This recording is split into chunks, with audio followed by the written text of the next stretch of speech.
આજનું જનરેશન જેન ઝી જેને કહીએ છીએ, તો એ રીલ્સથી બિયોન્ડ કંઈ કરી જ નહીં શકે.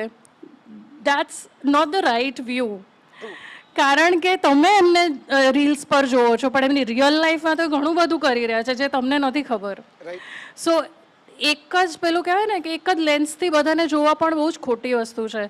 અને ચેન્જ સ્વીકારો છે ને લોકોને અઘરો પડતો હોય છે. એટલે એ કદાચ બોલવામાં થોડા ડિફરન્ટ હોય, બિહેવિયરમાં થોડા ડિફરન્ટ હોય, એટલે આપણને કદાચ ગળે ના ઉતરે એમની વાતો, તો એવું લાગે કે no they are not on the right track. Very true. હું તો અંગત રીતે હું માનું જ છું. મારા માતા પિતાએ પ્રેમ લગ્ન કર્યા એટલા માટે નહીં, પણ એમણે મારો જે ઉછેર કર્યો ઘરે ભણાવીને, એમાં એક વસ્તુ કાયમ માટે મારા મમ્મી એમ કહેતા કે ભૂલો કરવાની સ્વતંત્રતાનું નામ જ સ્વતંત્રતા છે. બધું ડાયું ડાયું હોય, બધું આદર્શ હોય, બધું સરસ ચાલતું હોય, અને તમે એમ કહો કે અમે ફ્રીડમ આપીએ છીએ, ફ્રીડમ નથી. ફ્રીડમ તો એ છે કે તમને નથી ગમતું એવું થાય છે, વ્યક્તિ ભૂલ કરે છે તમારી સ્વતંત્રતાને કારણે, છતાંય તમે એને સ્વતંત્રતા છીનવી નથી લેતા.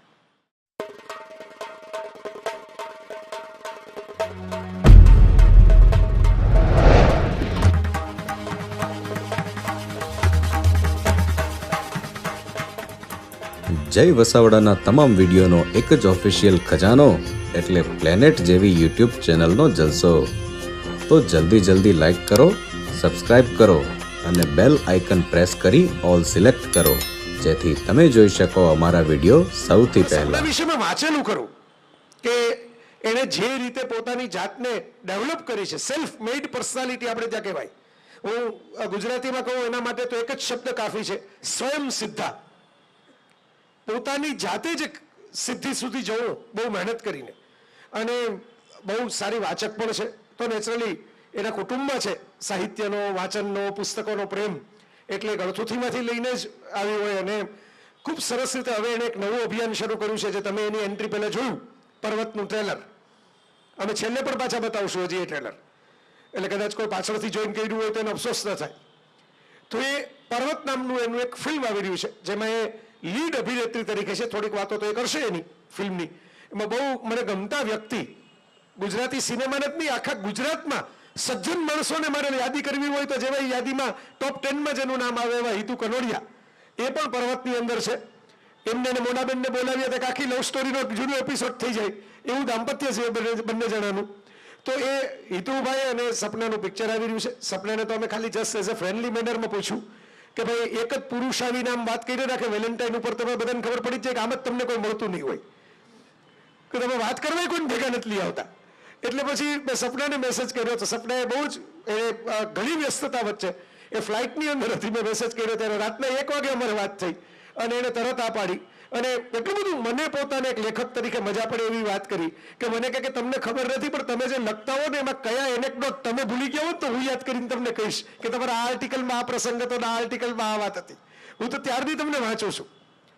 તો બસ આવા જ પ્રેમને કારણે આપણે બધા જીવતા હોઈએ છીએ કે પોતપોતાની કદર થાય, એપ્રિસિએશન થાય, કંઈક નોંધ લેવાય, એ જ બધાની ભાવના અને ઝંખના હોય છે. જે મિત્રો એ સેલ્ફી પડાવવા માટે આવ્યા, મેં રિક્વેસ્ટ કરી પૂરું થાય એટલે આપણે પડાવશું, એની એ ઝંખના તો એ જ હોય કે આપણે એક પ્રેમની ક્ષણ કેદ કરી લઈએ આપણા મોબાઈલમાં. તો હવે જ્યારે પૂરું કરશું 1 કલાકમાં, તમારે પણ કંઈ પૂછવું હોય તો પૂછશું. અમે બહુ જાજી વાતો નહીં કરીએ.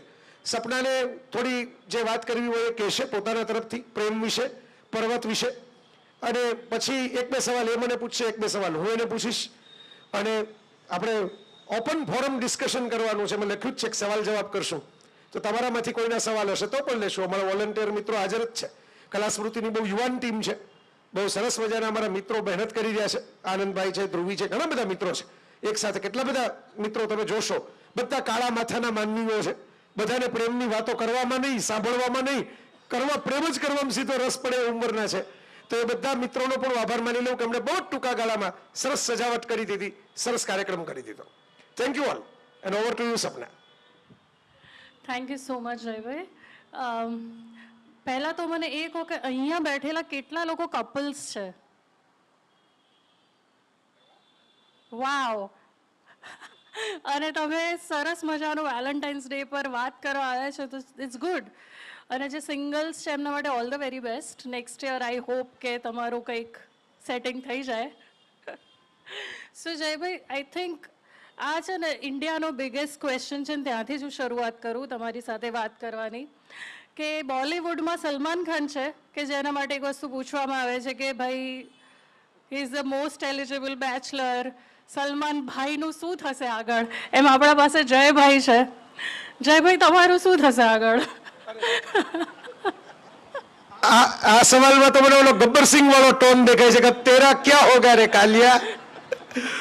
આ સવાલમાં એવું છે કે જો સિંગલ લોકો છે ને સપના, પછી કોઈ કારણથી સિંગલ રહ્યા હોય, કોઈ સિંગલ થઈ ગયા હોય અને કોઈકને સિંગલ રહેવું પડ્યું હોય, વોટ એવર, તો સિંગલ લોકો રતન તાતા બની જાય છે, સિંગલ લોકો અબ્દુલ કલામ બની જાય છે, સિંગલ લોકો અટલ બિહારી વાજપેયી બની જાય છે, સિંગલ લોકો નરેન્દ્ર મોદી બની જાય છે, સિંગલ લોકો રાહુલ ગાંધી બની જાય છે. વિરોધ પક્ષના નેતા સિંગલ જ છે, યાદ રાખજો. અને પ્રાઇમ મિનિસ્ટર ને વિરોધ પક્ષના નેતા હજી જે સરકાર નથી બનાવી શકી, બંગાળમાં જે મુખ્યમંત્રી છે, જે અડીખમ બેઠા છે છેલ્લા 15 વર્ષથી, એ મમતાબેન પણ સિંગલ જ છે. એટલે સિંગલ લોકોનો જમાનો છે આજકાલ. સપના એમ કીધું કે આ ગર્વ છે, અત્યારે માઇક બંધ હતું, પણ આ ગર્વ છે. એટલે અમારું શું થશે એની બહુ ચિંતા નથી, પણ સિંગલ લોકો ભેગા થઈને દુનિયાનું શું કરશે એ ચિંતા છે. એ ચિંતા કરવા જેવી છે.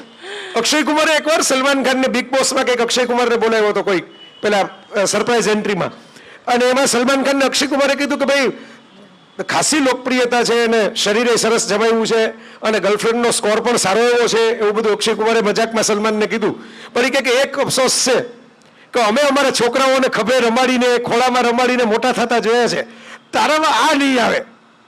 આવું સલમાનને અક્ષયે કીધું હતું. એટલે સિંગલ લોકોને એ ગુમાવવાનું આવે કે મારે તો ઠીક છે, હમણાં એક ભત્રીજી રમે જ છે મારા ખોળામાં, હું એના ફોટા મૂકતો હોઉં છું. હમણાં જ હજી એને એન્ટ્રી કરી છે આ દુનિયામાં, હજી 11 મહિનાની થઈ, 28મી ફેબ્રુઆરીએ 1 વર્ષથી થશે. તો બચ્ચાઓને રમાડીએ ત્યારે પણ આપણે એની ઉંમરના થઈ જતા હોઈએ, ત્યારે એક જુદી મજા છે. તો આ વાત છે, પણ જવાબ આપણો બહુ સિમ્પલ છે. કોઈ પણ વેલેન્ટાઇન્સ ડે ઉપર પૂછો, ઊંઘમાંથી ઉઠાડીને પૂછો, જાગતા હો ત્યારે પૂછો કે કેમ તમે લગ્ન નથી કરતા, તો મળી તે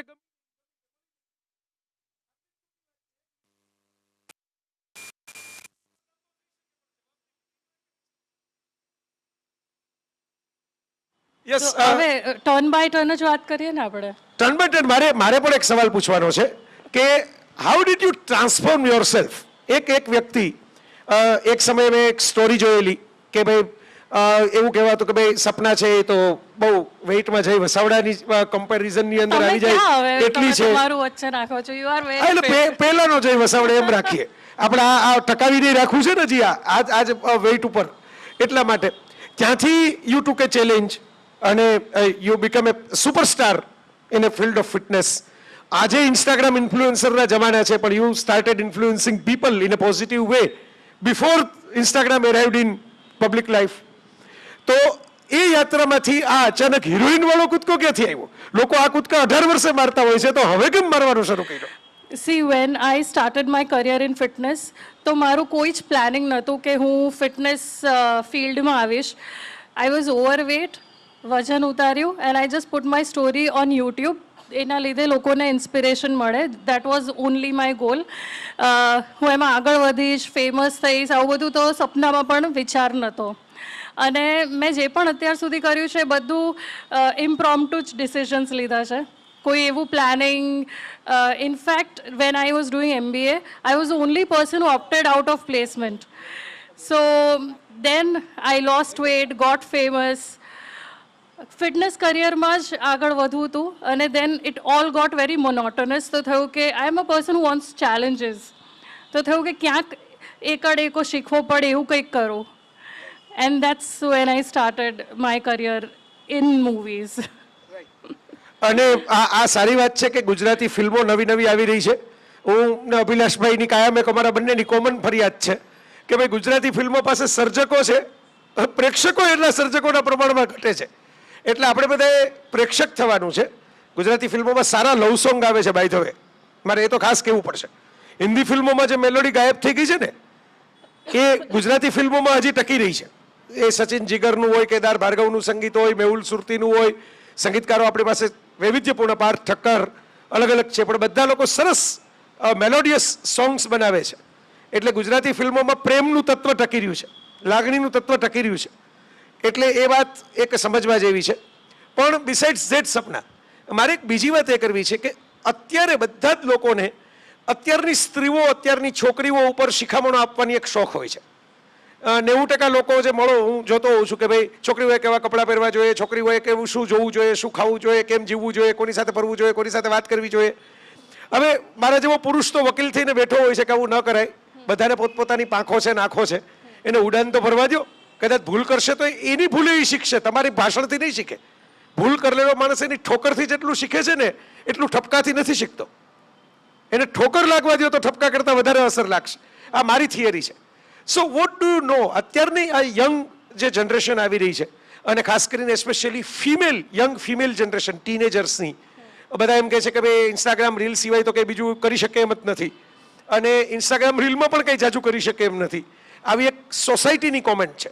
vote do you think as a woman icon? બહુ જ સરસ ક્વેશ્ચન છે અજયભાઈ, અને આઈ થિંક આ ક્વેશ્ચનના આન્સરમાં જ અમે આ મૂવી પર્વત બનાવ્યું છે. Parvat although is a father daughter story, પણ આ મૂવીની દરેક ફિમેલ કેરેક્ટર્સ છે, they are all very strong. અને આપે જે કીધું ને કે એણે શું પહેરવું, શું નહીં, કોના સાથે બહાર જવું, કોના સાથે નહીં, આ તો મારા મૂવીનો ડાયલોગ છે અને એક્ઝેક્ટલી અમે આ જ એડ્રેસ કરીએ છીએ. અને I think that's why this is આ મૂવીથી હું ડેબ્યુ કરી રહી છું, કારણ કે એની સ્ક્રિપ્ટ મેં વાંચી તો આ જ બધા જે ઇશ્યુઝ તમે બોલ્યા ને એ જ અમે એડ્રેસ કરી રહ્યા છીએ કે સ્ત્રીઓએ they are not a secondary citizen. અને ગુજરાતી મૂવીઝમાં જોવામાં આવે છે કે છોકરી ખાલી એ ગાયન ગાવા માટે હોય, ઝાડની આજુબાજુ ફરીને ડાન્સ કરવા માટે હોય, બટ એ જ બેરિયર્સ અમે તોડી રહ્યા છીએ. This movie is talking about women empowerment અને પ્રીચી નહીં કે એ, અને હું as a society who are we to give somebody a chance. એ એમનું લઈને જન્મ્યા છે નસીબ, એમનું કરિયર, એમની અબિલિટીઝ. તમે કોણ છો? Nobody. Even as a એક સ્ત્રી બી સ્ત્રીની દુશ્મન હોઈ શકે છે.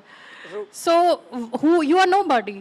સો અને જે રીલ્સની તમે વાત કરી કે આજનું જનરેશન જેન ઝી જેને કહીએ છીએ, તો એ રીલ્સથી બિયોન્ડ કંઈ કરી જ નહીં શકે.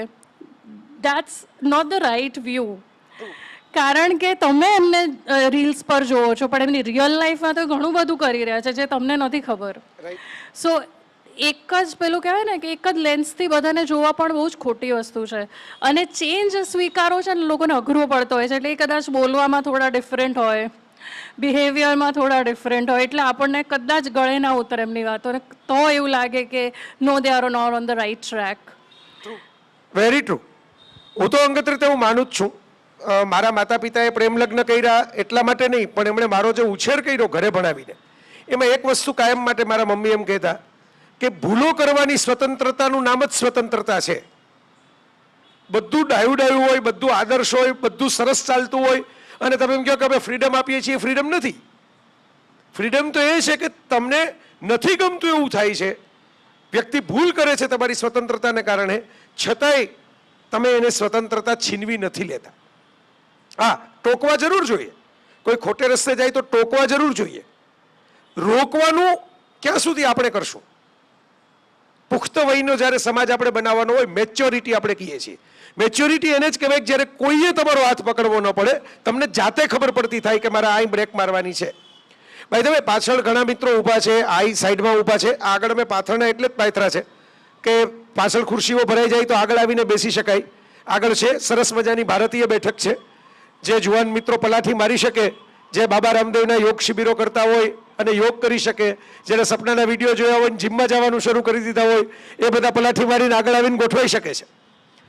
સો પાછળ ઊભા રહેવા ઉપરાંત પણ અહીં સાઈડમાં પણ બેઠા હોય અને કદાચ અંધારું પડતું હોય તો એ આવીને આગળ આવીને બેસી જવાની છૂટ છે. સો જયભાઈ, જે તમે કીધું ને કે ફ્રીડમ આપે છે, તો મને એ વર્ડથી પ્રોબ્લેમ છે, not the way you said it, but લોકોના મગજમાં છે કે અમે તો છોકરાઓને ફ્રીડમ આપીએ છીએ, હું મારી વાઈફને ફ્રીડમ આપું છું. Who are you to give freedom two anybody? તમે હા, કોઈને ખોટા રસ્તે, એટલે જે પેલી અત્યારના મોડર્ન સોસાયટી થઈ ગઈ છે ને કે we drink with our children, I am against that. એ સાચું ફ્રીડમ નથી કે છોકરાઓના સાથે બેસીને drink. It is not a freedom, it's a show off. કે મારી ડોટર પાર્ટીમાં જાય તો મને કહીને જાય કે આઈ ડ્રેન્ક, તો એ ફ્રીડમ નથી. તમે એના સાથે છો, કે એને કંઈ થશે તો તમને પહેલો કોલ કરી શકે. True, that's very important. હા, અને આઈ ઓલવેઝ ફીલ કે તમે છે ને કોઈને બહુ શીખવાડી ના શકો તમારા છોકરાઓને. તમે જે કરો છો ને એ જોઈને એ લોકો શીખે છે. તમે બોલીને ટોર્ચર ના કરી શકો કે તું વહેલો ઉઠ, તું જોબ કર, તું આમ કર. તમે જે કરશો એ by default they will see and do it. એ ઇઝી છે. મમ્મી 24/7 ફોન યુઝ કરતી હોય અને છોકરીને કહે કે તું રીલ્સ ના બનાય તો એ ડિફિકલ્ટ છે. સો ફ્રીડમ આપવાવાળા કોઈ હોતા નથી. તમે એ લોકોને અંદરથી ખબર પડે કે this is right, this is wrong, અને મોરલી રાઈટ તો રહેવું જ જોઈએ. એનું કોઈ ઓપ્શન નથી. તમે મોરલી એથિકલી કરેક્ટ ના હોય અને એને ફ્રીડમનું નામ આપો, then it is an error as a parent, I would feel. એટલે એ તમારા અપબ્રિંગિંગ ઉપર છે કે તમને ભરોસો, તમે દ્રોણ હો તો તમને અર્જુનમાં ભરોસો હોવો જોઈએ. તમને એવું થવું જોઈએ કે મારો શિષ્ય મને પણ મારી શકે એટલો તાકાતવાન છે. તો આ બહુ મહત્વની વાત છે પેરેન્ટિંગની. પણ આપણે ટાઇટલ રાખ્યું છે સપના, કે જોઈના સપના એન્ડ પ્રેમનો જય. દરેક માણસને સુખનું એક સપનું હોય છે. પ્રેમ છે ને એની સાથે સુખનું એક સપનું જોડાયેલું છે. બધા લોકોને પ્રેમની વાતો સાંભળવી એ શું કામ ગમે? કારણ કે એની સાથે સાયકોલોજીકલી એવું જોડાયેલું હોય કે કંઈક હેપીનેસ મળશે પ્રેમમાંથી. પછી ટેમ્પરરી મેડનેસ મળે છે હેપીનેસ મેળવતા, અને પછી લોંગ ટર્મ સેડનેસ પણ મળે છે હેપીનેસ મેળવતા. તો હેપીનેસ છે એ એક સપનું રહી જાય છે, જોય એક સપનું રહી જાય છે, અને પ્રેમમાં જઈને બદલે પરાજય થઈ જાય છે. હું અત્યારે ઘણા બધા લોકો જે મને મેસેજ કરતા હોય, મળવા આવતા હોય, પર્સનલ લેવલે સમય લઈને ફોન કરતા હોય, પોતાના અંગત પ્રશ્નો કહેતા હોય, એમાં આ વાત મેક્સિમમ આવે છે, હાર્ટ બ્રેક. કે હવે સપનું તો જોયું તું જોઈનું, પણ કંઈ પ્રેમમાં જય થયો નહીં, પરાજય જ થયો. અને પેલું છે ને કે નિદા ફાઝલીની સરસ ગઝલ છે, એસા નહીં કે તેરે જહાં મેં પ્યાર ન હો, લેકિન જહાં ઉમ્મીદ હૈ ઇસકી વહાં નહીં મિલતા. દેવદાસ સે પારોનો પ્રેમ જોઈએ છે અને ચંદ્રમુખી દેવદાસ સે પ્રેમ કરે છે. આ ત્રિકોણ સર્જાતો જાય છે. દિલ તો પાગલે આખું પિક્ચર બનાવ્યું યશ ચોપરાએ આ મુદ્દા ઉપર કે ભાઈ શાહરૂખને માધુરી ગમે, માધુરી અક્ષયની સાથે પરણવાની હોય, અને એમાં કરિશ્માને શાહરૂખ ગમતો હોય, અને પછી કરિશ્માનો એક સરસ સીન છે એમાં કે બુરા તો વો હે, એટલે ઉપરવાળાની ઉપર નાખે છે કે તું આવા ચોકઠા કેમ ગોઠવે છે આ ડાવડા. So this is very interesting to discuss કે પ્રેમ કેવી અનુભૂતિ છે. What is love? What is love according to you? Experience of love અથવા તો ડેફિનેશન ઓફ લવ. અને આવું કેમ થાય છે કે ટેમ્પરરી હેપીનેસ, પછી મેડનેસ અને પછી સેડનેસ? જો હું કોઈ પીએચડી નથી આ ટોપિક પર, પણ મને જેટલું સમજણ પડે છે એ ડેફિનેટલી શેર કરીશ કે તમે જ્યારે when you are in love it changes you as a person. એટલે બધું જ સરસ લાગવા લાગે. મમ્મીની દાળ બરાબર ના બની હોય તો એ ટેસ્ટી લાગવા લાગે એ ટાઈમે. So it is an experience જે તમને સાયકોલોજીકલી સારું ફીલ કરાવે છે. પછી એમાં એડ થાય છે એક્સપેક્ટેશન્સ. એણે મારા માટે આવું કરવું જોઈતું હતું, મને રેડ રોઝીસ લાઈને આપવા જોઈતા હતા વેલેન્ટાઇન્સ ડે પર. હવે પેલો ટ્રાફિકમાં ફસાઈ ગયો, એને ના મળ્યો રેડ રોઝીસ, એ એમને આવી ગયો. તો ધીરે ધીરે ધીરે આ બધા એક્સપેક્ટેશન્સ જે તમારા હોય એ ફૂલફિલ ના થાય. અને આજ તો ઇન્સ્ટાગ્રામનો જમાનો છે, એણે કોઈક બીજાને લાઈક કરી દીધા હોય કોઈકના ફોટોગ્રાફ્સ, તો એમાંય તમારું દિલ તૂટી જાય. લોકો સ્ટોરીમાં એકબીજાને લાઈક ન કરે અથવા તો એકબીજાને અનફોલો કરે, એમાંથી તો એમને ડિવોર્સ પાકા થઈ જાય છે મીડિયામાં. લોકો એવું માની લે છે કે ઓકે હવે આને લાઈક ફોલો કર્યા અને આને લાઈક નથી કરતા એટલે હવે બસ આ છૂટા પડી જવાના છે. સો એક્સપેક્ટેશન્સ આવે અને પછી ધીરે ધીરે એ ફૂલફિલ ના થવા લાગે. એટલે મે બી યુ નો ઇટ બધી વસ્તુની હવે એક્સપાયરી ડેટ આવી ચૂકી છે. સો એ ફેઝની પણ મે બી એક્સપાયરી ડેટ હોય છે અને then people feel sad and then unfollow કરી દેતા હોય. પણ હું સપને એવું માનું છું, અને મારે ખાસ અત્યારે આ બધા જે મિત્રો બેઠા છે, અલગ અલગ ઉંમરના બેઠા છે, એમને આ કહેવું છે કે એટલીસ્ટ જે એક્સપિરિયન્સ પ્રેમનો થતો હોય છે, જેને પ્રેમમાં મજા શું કામ આવે, ચાલો આપણે એની વાત કરીએ. બધાને લવની ફિલિંગ થાય, જે કીધું એમ દાળ પણ સરસ લાગવા માંડે. મેં હમણાં મારો છેલ્લો લેખ છે અનાવૃતનો છપાયો આપણા બુધવારે, એમાં મેં એવું લખ્યું છે કે ભાઈ પ્રેમ એવી અનુભૂતિ છે કે આકાશ હોય એનાથી વધારે બ્લુ લાગે, પાણી હોય એનાથી વધારે પાણી રંગીન હોય નહીં પણ રંગીન લાગે, મેઘધનુષી લાગવા માંડે તમને, અને આમ બધું એક ઘેન રચાઈ જાય, ધુમ્મસ રચાઈ જાય આપણી આસપાસ. It's very sweet feeling. કુદરતે મૂકી જ છે. કુદરતે આ ફૂલો ખીલવા છે જે વસંત ઋતુમાં, એ પ્રેમ માટે ખીલવેલા છે. કારણ કે ફૂલો રંગબેરંગી શું કામ હોય? ફૂલોમાં સુગંધ શું કામ હોય? રાતના ખીલતા ફૂલો સફેદ હોય, રંગબેરંગી ન હોય, છતાં એમાં સુગંધ હોય. શું કામ? પ્રેમ માટે. તો આમાં ટેમ્પરરી જે એક્સપિરિયન્સ થાય છે પ્રેમનો, એ એક પ્રકારની સમાધિનો છે, હું માનું છું કે પ્રેમમાં તમે તમારી જાતને ભૂલો ને બીજાને પ્રાયોરિટી આપો. તમારી જાતને ભૂલીને બીજાને પ્રાયોરિટી આપવાની વાત આવે ને, એ ભાવ સમાધિ છે. કારણ કે જે ક્ષણે તમારો અહમ ઓગળે એ જ ક્ષણે તમારા પ્રેમનો વિસ્તાર થાય. એટલે જો આપણને નવાઈ લાગવી જોઈએ કે બધા જેટલા જૂના લોકો થઈ ગયા, બધાની રચનાઓમાં નરસિંહ મહેતા કે પ્રેમ રસ પાને તું મોરના પીછેધર, કબીરજી એમ કે ઢાઈ અક્ષર પ્રેમ કા પઢેસો પંડિત હોય, તુલસીદાસજીની સાખીઓમાં પણ તમને વાંચવા મળે પ્રેમ વિશેની વાત. તમે વિચાર કરો, અમીર ખુશરોમાં પણ છાપ તિલક સબ છોડ દો નૈના લગાય કે. એવું કેમ બને કે જે લોકો આધ્યાત્મની યાત્રાએ નીકળી ગયા છે એ પ્રેમ પ્રેમ કર્યા કરે? સુફીઓમાં તો સનમ ઈશ્વરને માનવાની વાત છે. તો મને એનો જવાબ જે જડ્યો છે હું શેર કરું છું, કે જેમાં આ વાત છે કે કેમ આ બધું રોમાંચક લાગે છે. બેઝિકલી પ્રેમ તત્વ એટલે આ સંસારની અંદર આનંદનો ભાવ આપણા માટે નહીં પણ કોઈ બીજા માટે રાખીને આનંદિત થવું. દેટ મીન હું જેને પ્રેમ કરું છું, મને નથી મળતું પણ એને મળે છે. કોલ્ડપ્લેની ટિકિટ છે, એક જ છે, મારે જોવા જવું હતું પણ મને જોવા ન મળ્યું, પણ હું જેને પ્રેમ કરું છું એને મેં ટિકિટ આપીને એને શો જોવા મળ્યો, તો શો જોવા કરતા મને વધારે મજા આવે. આ છોડવાનો ભાવ છે ને એ પ્રેમમાં તરત આવી જાય. છોડી દઈએ એમાં શું. અમારા એક મિત્ર એવું કહેતા કોલેજ કાળમાં, મને કોઈ વ્યસન નહીં, આજે નથી, હું ચાય નથી પીતો. એટલે મારા મિત્ર એવું કહેતા થોડાક રાખવા. એટલે મેં કીધું કઈ હોય નહીં વ્યસન ને પરણે શું કામ રાખવા? મને કે કોક દી પ્રેમ પ્રેમ થાય ને તો સામી વ્યક્તિને એવું થવું જોઈએ કે મેં કીધું ને છોડી દીધું. તમે વ્યસન રાખો જ નહીં તો એવું થાય કેવી રીતે કે મેં કીધું ને છોડી દીધું? ઓલું તો તમે મોટથી એમ કહી શકો જા, તે ના પાડીને નથી, કાલથી બીડી નથી પીવી, જા, એટલે કાલથી આ તમાકુ બંધ, કાલથી આ ચા બંધ. એટલે વટવારવા માટે પણ મૂળ ઓલો ભાવના છોડી દેવાની. લોકો પાસે પૈસા ન હોય તો ગુલાબ દેવાના મન થઈ જાય, એમને ભેટ દેવાના મન થઈ જાય, અંદર ઉછાળા આવતા હોય, ખબર છે કે સામે કોઈ જવાબ નથી આવવાનો, તો એમ થાય કે હાલો ને એક મેસેજ કરી દઉં, વખતે કંઈક આ વાંચી લેશે, ઓલો આગલો તો નહોતો વાંચ્યો. બરાબર. આજે એ જે રોમાંચ છે ને એ માણસને એક પ્રકારે વલ્નરેબલ, જેને અંગ્રેજીમાં કહેવાય, બાળક જેવા બનાવી દે છે. વલ્નરેબલ. અને જે મિનિટે તમે વલ્નરેબલ બનો ને એ જ મિનિટે તમે નેચરની, પ્રકૃતિની વધારે નજીક સરકો છો. કારણ કે એ જ મિનિટે તમે પ્રકૃતિનો એક હિસ્સો બનો છો. નેચરની સામે બધા વલ્નરેબલ છે ને. હમણાં એક સુનામીનું મોજું આવે, હમણાં એક ધરતીકંપ આવે, હમણાં એક સાપ નીકળે તો હમણાં આપણે બધા ભાગી જાય, જેટલા બેઠા છીએ. નેચર સામે આપણે બધા વલ્નરેબલ છીએ. આ સાપ પણ વલ્નરેબલ છે નેચરમાં. તો એને કોઈક નોળિયો દેખાય, કોઈ બાત દેખાય તો એ ભાગી જાય. તો આજે નેચરની નજીક પહોંચવાનો રસ્તો પ્રેમ છે. એટલે એક ફિલિંગ છે એ કુદરતે મૂકેલી છે.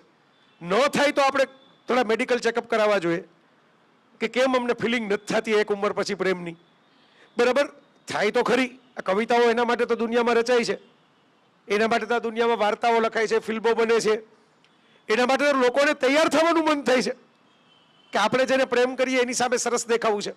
લોકોની સામે ઘણા કહે ને કે પબ્લિક સામે જવું છે, જરાક તૈયાર થઈને જાઓ, એટલા માટે તો જવું છે. તો હું અંગત રીતે એવું માનતો થયો છું, અને આ નવી વાત છે, આ એવું નથી કે અગાઉના પ્રોગ્રામમાં મેં કહી દીધી હોય રિપીટ કરું છું, કે તમને ભલે પ્રેમમાં નિષ્ફળતા મળે, તમે ભલે પ્રેમમાં બહુ લાંબો સમય ટકી ન શકો, તમને ભલે બહુ આમ ઊંડો જખમ થઈ જાય કાળજા ઉપર કે મને મેં જેના માટે આટલું બધું સમર્પણ આપ્યું, આટલું બધું ભોગ રાખ્યો, એ વ્યક્તિ તો મારી થઈ જ નહીં, એણે તો મારો તિરસ્કાર કર્યો. પણ એ પસાર થયા જે અનુભવ તમને મળ્યો ને પ્રેમમાં, જે એક્સપિરિયન્સ તમને મળ્યો, જે થોડો સમય તમે પ્રેમમાં રહ્યા ત્યારે જે જલસો મળ્યો, એ છે ને એ બહુ યુનિક છે. આપણે કહીએ ને કે આ ફોરેનમાં ઘણા બધા લોકોને એવું જોઈએ, હવે તો ભારતમાં ધીરે ધીરે શરૂ થઈ ગયું છે, અને ભારતમાં પહેલાં તો હતું ખરું આવું કે અમુક ઉંમર પછી માણસો ફરીથી પ્રેમમાં પડે, ડિવોર્સ લઈ લે, પ્રેમમાં પડે. હું એને વ્યાજબી જ ઠેરવતો કે ભાઈ ડિવોર્સ લઈ લેવા કે કોઈની સાથે દગો કરવો કે કોઈને ચીટ કરવા એ બહુ યોગ્ય વાત છે, પણ આવું થાય છે શું કામ? કારણ કે જે મિનિટે તમે પ્રેમમાં પડો ને એ મિનિટે તમને લાઈફમાં એક કિક લાગે, એક નશો આવે, આમ તમને કોઈક મેસેજ આવે તો આમ જરાક અંદરથી ઝબકારા થતા હોય એવું લાગે તમને, એમને એકલા એકલા ફરતા ફરતા અંદરથી આમ જાણે આમ પતંગિયા ઉડતા હોય છાતીમાં એવું લાગે. આ અનુભવ એવો છે કે જેમ આપણે ચકડોળમાં બેસીએ ને બહુ મજા આવે એટલે લાઈનમાં પાછા ઉભા રહીએ, અડધી કલાક લગી લાઈનમાં ઉભા રહેવાનો વારો હોય તો ઉભા રહીએ 5 મિનિટની રાઈડ માટે. શું કામ? કારણ કે પેલી રાઈડમાં મજા બહુ આવી, પાછા જવું છે, ફરીથી બેસવું છે. એટલે કેટલાક લોકોને એકમાં જેને મળી જ ગયું છે, જે ભાગ્યશાળીઓ છે કે પહેલે જ ધડાકે બેડો પાર થઈ ગયો, એને પાછા નથી જવું પડતું, એની રાઈડ જ ચાલુ થઈ જાય છે, એ પરમેનન્ટ રહે છે, 5 મિનિટે પૂરી જ નથી થતી. પણ જેની પૂરી થઈ જાય છે અમુક અમુક સમયે, એને એવું થાય છે કે હજી આપણે એક બીજી રાઈડમાં જઈએ, હજી આપણે એક ત્રીજી રાઈડમાં જઈએ. તો પ્રેમનો એક નશો છે. મારે વાત આટલી લાંબી હું એટલે કરું છું, પછી સપનાની વાત આપણે આ મુદ્દા ઉપર સાંભળીએ. ઘણા વર્ષો પહેલા સલીમ ખાન સાહેબ ને હું મળવા ગયેલો અને મારા પુસ્તક પ્રીત કિએ સુખ હોયની પ્રસ્તાવને એમણે લખી છે. આ વાત જાણીતી છે, આ તો અગાઉ કહી ચૂક્યો છું. ત્યારે એમણે એક મને વાત કહેલી અને જાણીને આઘાત લાગે. મેં પોતે લખેલું એનાથી જુદી વાત હતી. હું પોતે ઘણી વાર કહું છું કે અન્ડરસ્ટેન્ડિંગ, સમજણ તો હોવી જોઈએ, એકબીજા વચ્ચે એડજસ્ટમેન્ટ હોવું જોઈએ, તો લાઈફ આગળ ચાલે. એમણે અદ્ભુત વાત કહેલી. બધા દીકરાઓએ પ્રેમના અનુભવી છે, બાપે પ્રેમનો અનુભવી છે, એટલે થોડો ઘણો પ્રેમ તત્વ શું કહેવાય એનો અનુભવ તો છે એ માણસ પાસે. મને કહે understanding can be a worst thing happen in a love. Understanding चाहिए आपको दाम्पत्य के लिए, प्यार के लिए नहीं. સાથે રહેવા માટે અંડરસ્ટેન્ડિંગ ચોક્કસ જોઈએ. પ્રેમ અંડરસ્ટેન્ડિંગ થી નથી થતો. અંડરસ્ટેન્ડિંગ થી સોદા થાય. બે વાત તમે છોડી દો, બે વાત હું છોડી દઉં, બે વાત હું કરું, બે વાત તમે કરો. This is a deal, not deal. આ તો ડીલ નથી, ડીલ છે. પ્રેમ એક પેશન છે, એમનું કહેવાનું એમ હતું. લવ ઇઝ અ પેશન. તમારું કંઈ ચાલે જ નહીં. વાવાઝોડું આવે અને તમે જો કોઈ ટેકો ન લઈ લ્યો તો તમે ફંગોળાઈ જાઓ. એમ પ્રેમ એક વાવાઝોડાની જેમ તમને કબજે કરી લે, તમારું કંઈ ચાલે નહીં.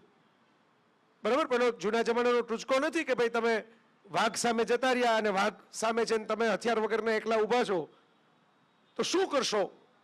તો કે જે કંઈ કરશે એ વાઘ કરશે, આપણે શું કરશું? એવું જ આમાં છે કે બધી આ ગણતરીઓ હોય છે. બધાને બહુ પેલું હીચ નામનું એક મૂવી હતું વિલ સ્મિથનું, ઇફ યુ હેવ સીન, જેના ઉપરથી પાર્ટનર બન્યું ગોવિંદા અને સલમાન વાળું. એમાં ડોક્ટર હીચ તરીકે વિલ સ્મિથ કન્સલ્ટન્સી આપતો હોય છે બધાને, રિલેશનશિપની, લવની.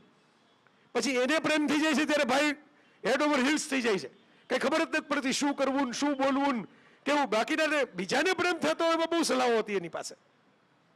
પોતાને પ્રેમ થઈ ગયો, પોતાની જાત માટે કાંઈ થિયરી કામ નથી કરતી. આજે વાવાઝોડાની જેમ જનૂન તમને વળગી જાય છે. તમને ક્યારેક બેક ટ્રેકમાં એમ થાય કે આપણે શું કરતા હતા, આપણે આવા થઈ ગયા હતા, આવા પાત્ર માટે આપણે આવા ગાંડા કાઢ્યા, દુનિયાની સામે આપણે આવા દેખાણા. જો ફૂગો ફૂટ્યો આના માનમાં. હા, એટલે તાળીનો પાડી તો ફૂગો ફૂટ્યો. યસ. તો એ જે એ અવસ્થામાંથી સપના, વાત હું એ કરવા માંગુ છું કે એ પ્રેમ છે ને એ આ પ્રકારનું એક મોટું મોજું છે. જેમ આપણે ક્યારેક એવા અકસ્માતો જોઈએ છીએ, એક દરિયામાં નાહવા ગયા હતા અને અચાનક એવું મોજું આવ્યું કે તણાઈ ગયા. તમારું કંઈ ચાલે નહીં, તમે તરવૈયા હો, તમે દરિયામાં જાણી જોઈને પડ્યા હો, તમારી માનસિક કેપેસિટી હોય કે હું તરીને આટલું તો આવી જઈશ, છતાં પણ તમે ડૂબી જાઓ, એ પ્રેમ છે. અને એમાં બીજું તો કાંઈ તમે કરી નથી શકતા. બહુ તો તમે એવું વન બનાવી શકો કે ભાઈ જે યાદો બની એના તાપણામાં આપણે સરસ મજાના શિયાળાની ઠંડી શેકશું, બીજું તો શું કરશું. So what's your take on love? What is love? What is relationship? સી પહેલા I would like to say something. તમે કીધું લવ ઇઝ પેશન. તો એવા ઘણા બધા હોય છે કે જે સવારે ઉઠીને આ પેશનનો બહુ જ સારો યુઝ કરતા હોય છે. એમને લિટરલી માની લીધું છે કે this is passion, this is hobby. Right. એટલે હાય ગુડ મોર્નિંગ અને પછી બધી જ છોકરીઓને બ્રોડકાસ્ટ કરે રાઈટ. કે જે રિપ્લાય આપશે આજે આપણો દિવસ સુધરી જશે.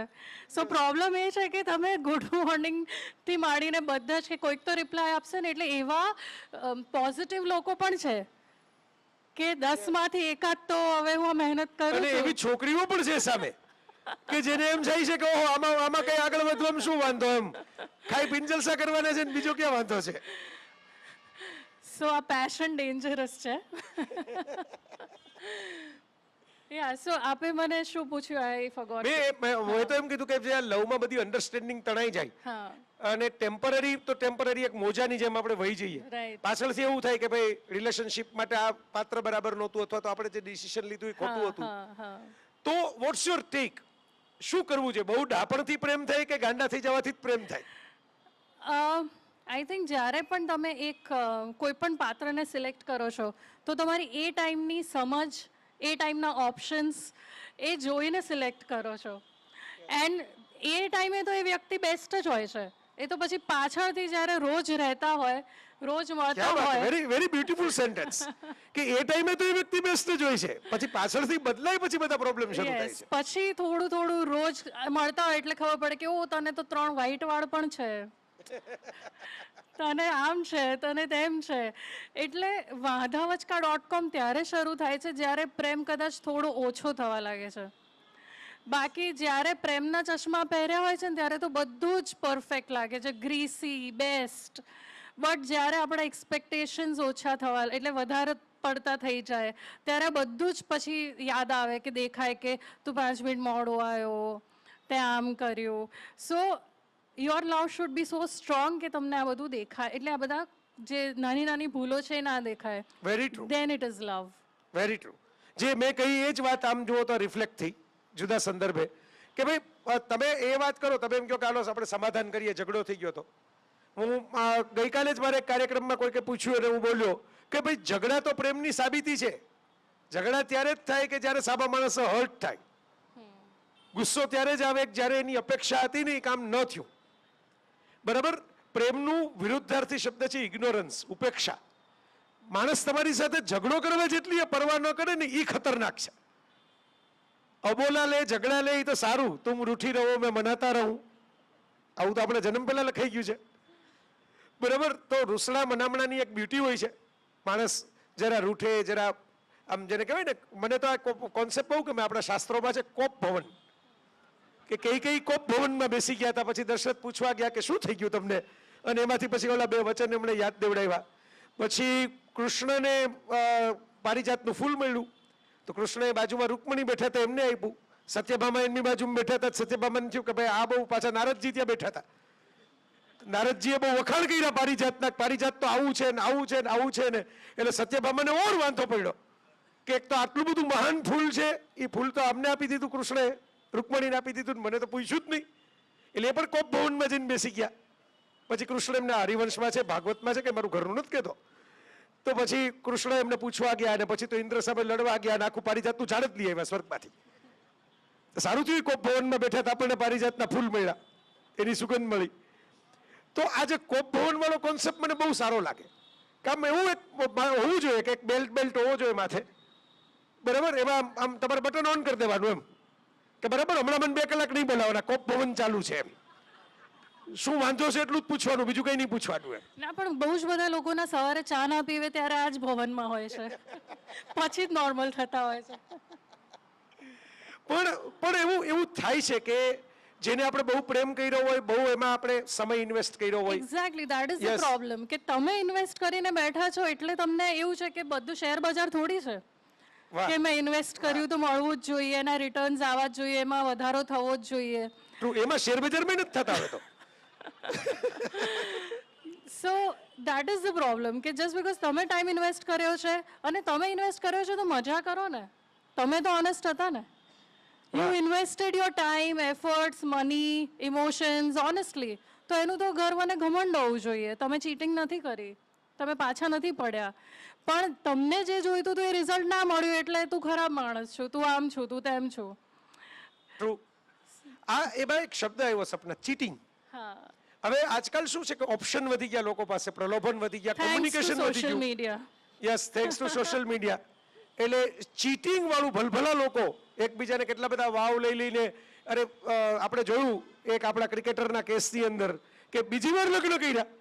એકવાર લગ્નથી ધરાણાની તો સંતાન થઈ ગયા, પછી બીજી વાર લગ્ન કર્યા, અને બીજી વાર લગ્ન કર્યા પછી કંઈક એવું બન્યું રિલેશનશિપની અંદર કે છૂટા પડી ગયા, 2 જણા સેપરેટ થઈ ગયા. હવે એટલો બધો પ્રેમ ઉછળતો હતો કે તમે 5 વર્ષમાં 2 વાર લગ્ન કરી નાખ્યા એક જ પાત્ર સાથે, અને પછી એમાં ચીટિંગ આવી ગયું વચ્ચે, એમાં વાવ તૂટી ગયા. So what is commitment? આ મારે એક ફિમેલ એંગલ જાણવો છે કે ફિમેલની એક્સપેક્ટેશન શું હોય છે કમિટમેન્ટની. મેલની તો બરાબર છે. મેલ માટે સાયન્સ એવું કહે છે કે ભાઈ રિપ્રોડક્શન એ કુદરતનો જો નેચર હોય તો મેલ એવું જ ઈચ્છતો હોય કે દરેક જગ્યાએ હું પહોંચી જાઉં રિપ્રોડક્શન માટે. પણ ચાઇલ્ડ બેરિંગ એ ફિમેલનો નેચર છે, એટલે સિલેક્શન હંમેશા ફિમેલ કરે. મારે કોને પાર્ટનર બનાવવો છે સિલેક્શન ફિમેલ કરે. આ સાયન્સ કહું છું હું, આમાં લવ ક્યાંય છે જ નહીં, આ તો સાયન્સ છે કે ફિમેલ હંમેશા પાર્ટનર સિલેક્શન કરે, કારણ કે ચાઇલ્ડ બેરિંગ એને કરવાનું છે, ઓફસ્પ્રિંગને એને પોતાનું લોહી આપવાનું છે.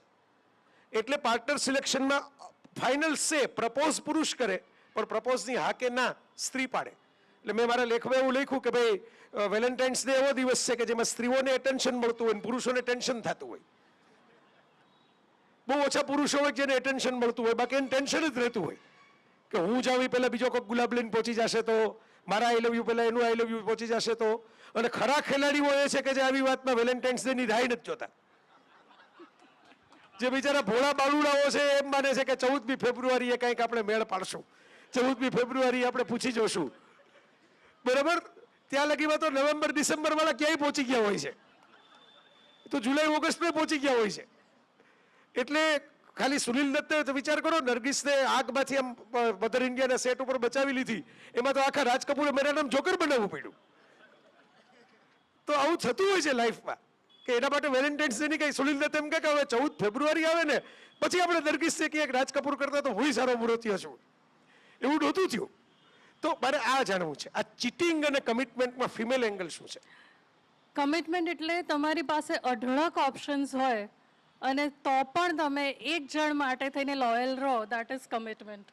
કારણ કે જ્યારે તમારો માની લો તમારા ફિયોન્સે બોયફ્રેન્ડને એના જોડે ઝઘડા થાય કે કંઈ પણ, તો ખાલી ઇનબોક્સ ખોલશો ને તો you are gorgeous, you are this, બધા નવરાઓની લાઈન લાગેલી હશે.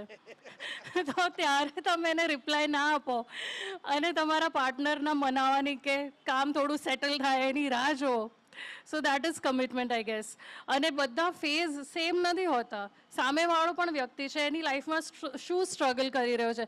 અનફોર્ચ્યુનેટલી છે ને આપણને બધા રોમેન્ટિક મૂવીઝ જોઈને બહુ જ ખોટા એક્સપેક્ટેશન્સ બંધાઈ ગયા છે કે મારા માટે ગાડીનો દરવાજો ખોલીને મને બેસાડે દેન ઇટ ઇઝ લવ, મારા માટે રોઝીસ લઈને આવે તો ઇટ ઇઝ લવ.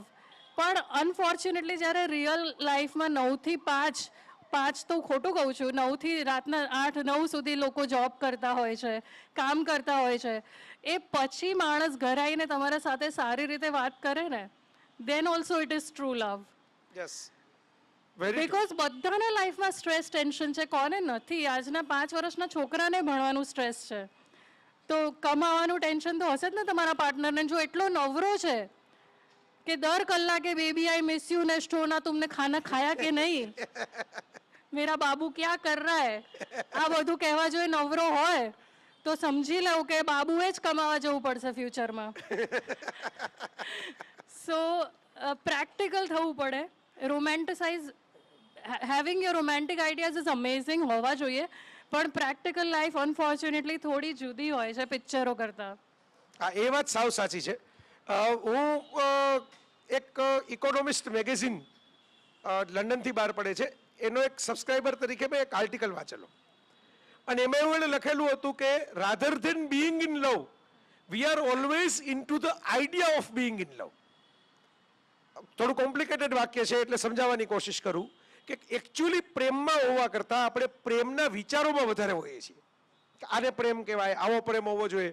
5 જણાના ફોટા જોઈએ સરસ મજાના આવા ફુગા બુગ્ગા સાથે અને હાર્ટ શેપ સાથે, એટલે આપણે એમ થાય કે હાલો આપણી જિંદગીમાં તો આવો કંઈ મસાલો છે જ નહીં, આવું થોડું ચલાવી લેવાય, હાલો પ્રેમ કરી નાખીએ.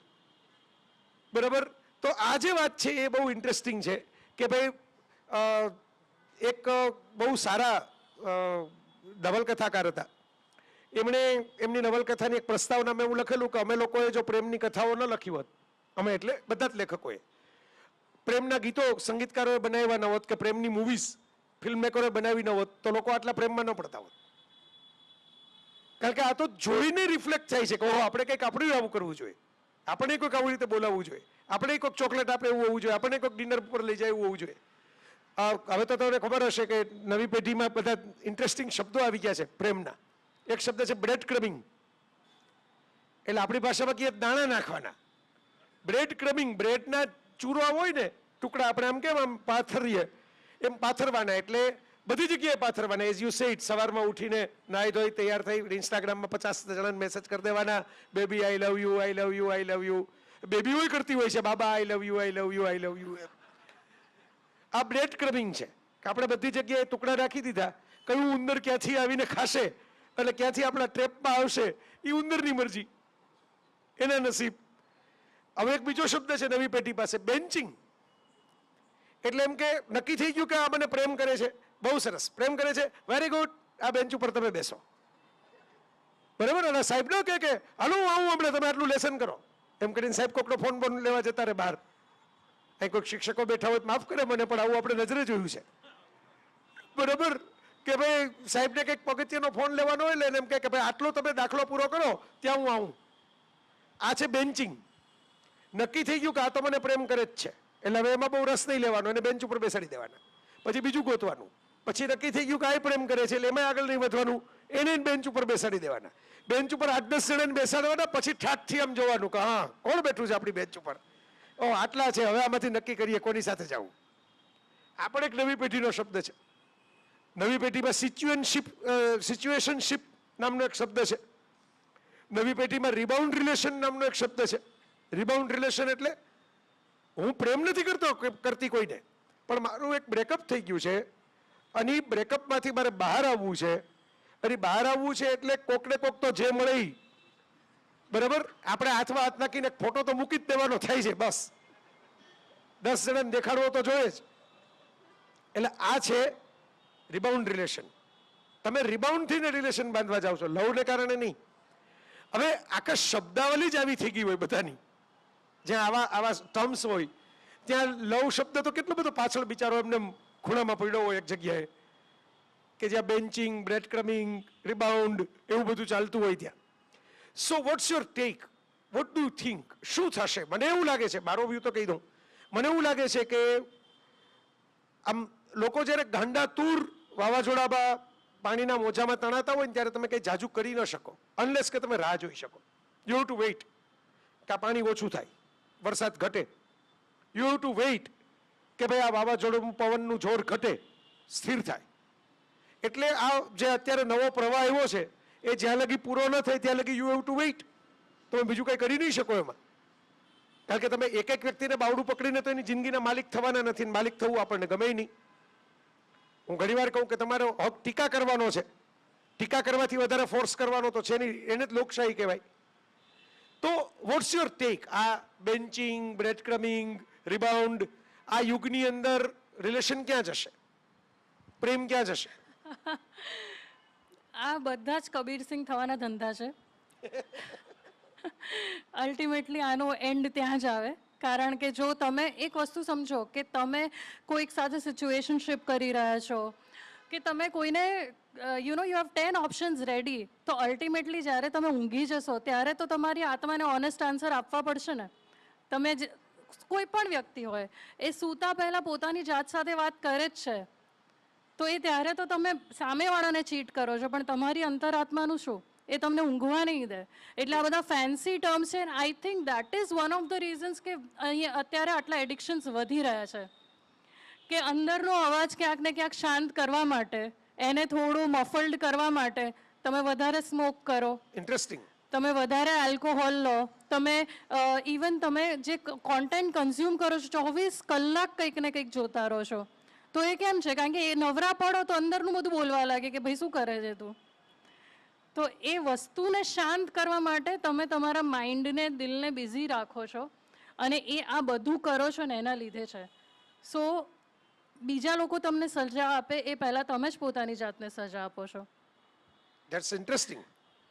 મેં એક વખત એક વર્ણન લખેલું અને 2-3 મને ફોને આવેલા કે તમે આવું બધું ડાર્ક વર્ણન લખ્યું છે તમારા રોમાન્સના લેખમાં. મેં કીધું રોમાન્સના તો બધા કલર હોય, કાળો કલર પણ એનો જ કલર છે. એવું જરૂરી નથી કે એક જ કલર. કુદરતે જે મૃત્યુ આપ્યું છે સુખની સાથે, તો એન્ટી જોય એવી વાત હતી એ લેખની અંદર કે ભાઈ પ્રેમમાં જે લોકો નિષ્ફળ થયા હોય અથવા તો જેમને પ્રેમ મળ્યો ન હોય, મેં એક આખો આર્ટિકલ પણ એકવાર લખેલો 15મી ફેબ્રુઆરી વાળાઓ, કે 14 ફેબ્રુઆરી વાળા તો બરાબર કે જેને પ્રેમ મળી ગયો ને ભેગા થઈને આટા મારી રહે, બીજા 15મી ફેબ્રુઆરી વાળાઓ એ બધું એ જ કરે છે જે 14 વાળા કરે છે. ફરક એટલો જ છે કે એકલા એકલા કરે છે. એમની કોઈ એવી વ્યક્તિ નથી જે રિસ્પોન્ડ કરતી હોય. તો એમાં મેં લખેલું કે પ્લાસ્ટિકની કોથળીમાં કોઈક તમારું માથું રાખીને પાણીની ડોલમાં રાખે ને કેવું ગુંગળામણ થાય, એવી સતત ગુંગળામણ વચ્ચે જીવવું પડે એવી પરિસ્થિતિ માણસની થઈ જાય. એવા દર્દ હોય છે પ્રેમના. કાચની એક બરણીની અંદર તમે માખી રાખો ને ઉપર ઢાંકણું વાસી દો અને એ માખી જે રીતે ભટકાયા કરે, સ્થિર ન બેસે પણ ભટકાયા જ કરે. ખબર છે કે બહાર નહીં નીકળી શકે, છતાં એને લોહી લુવણ થઈ જાય પણ એ ભટકાયા કરે. એવી અંદર પીડા થાય છે.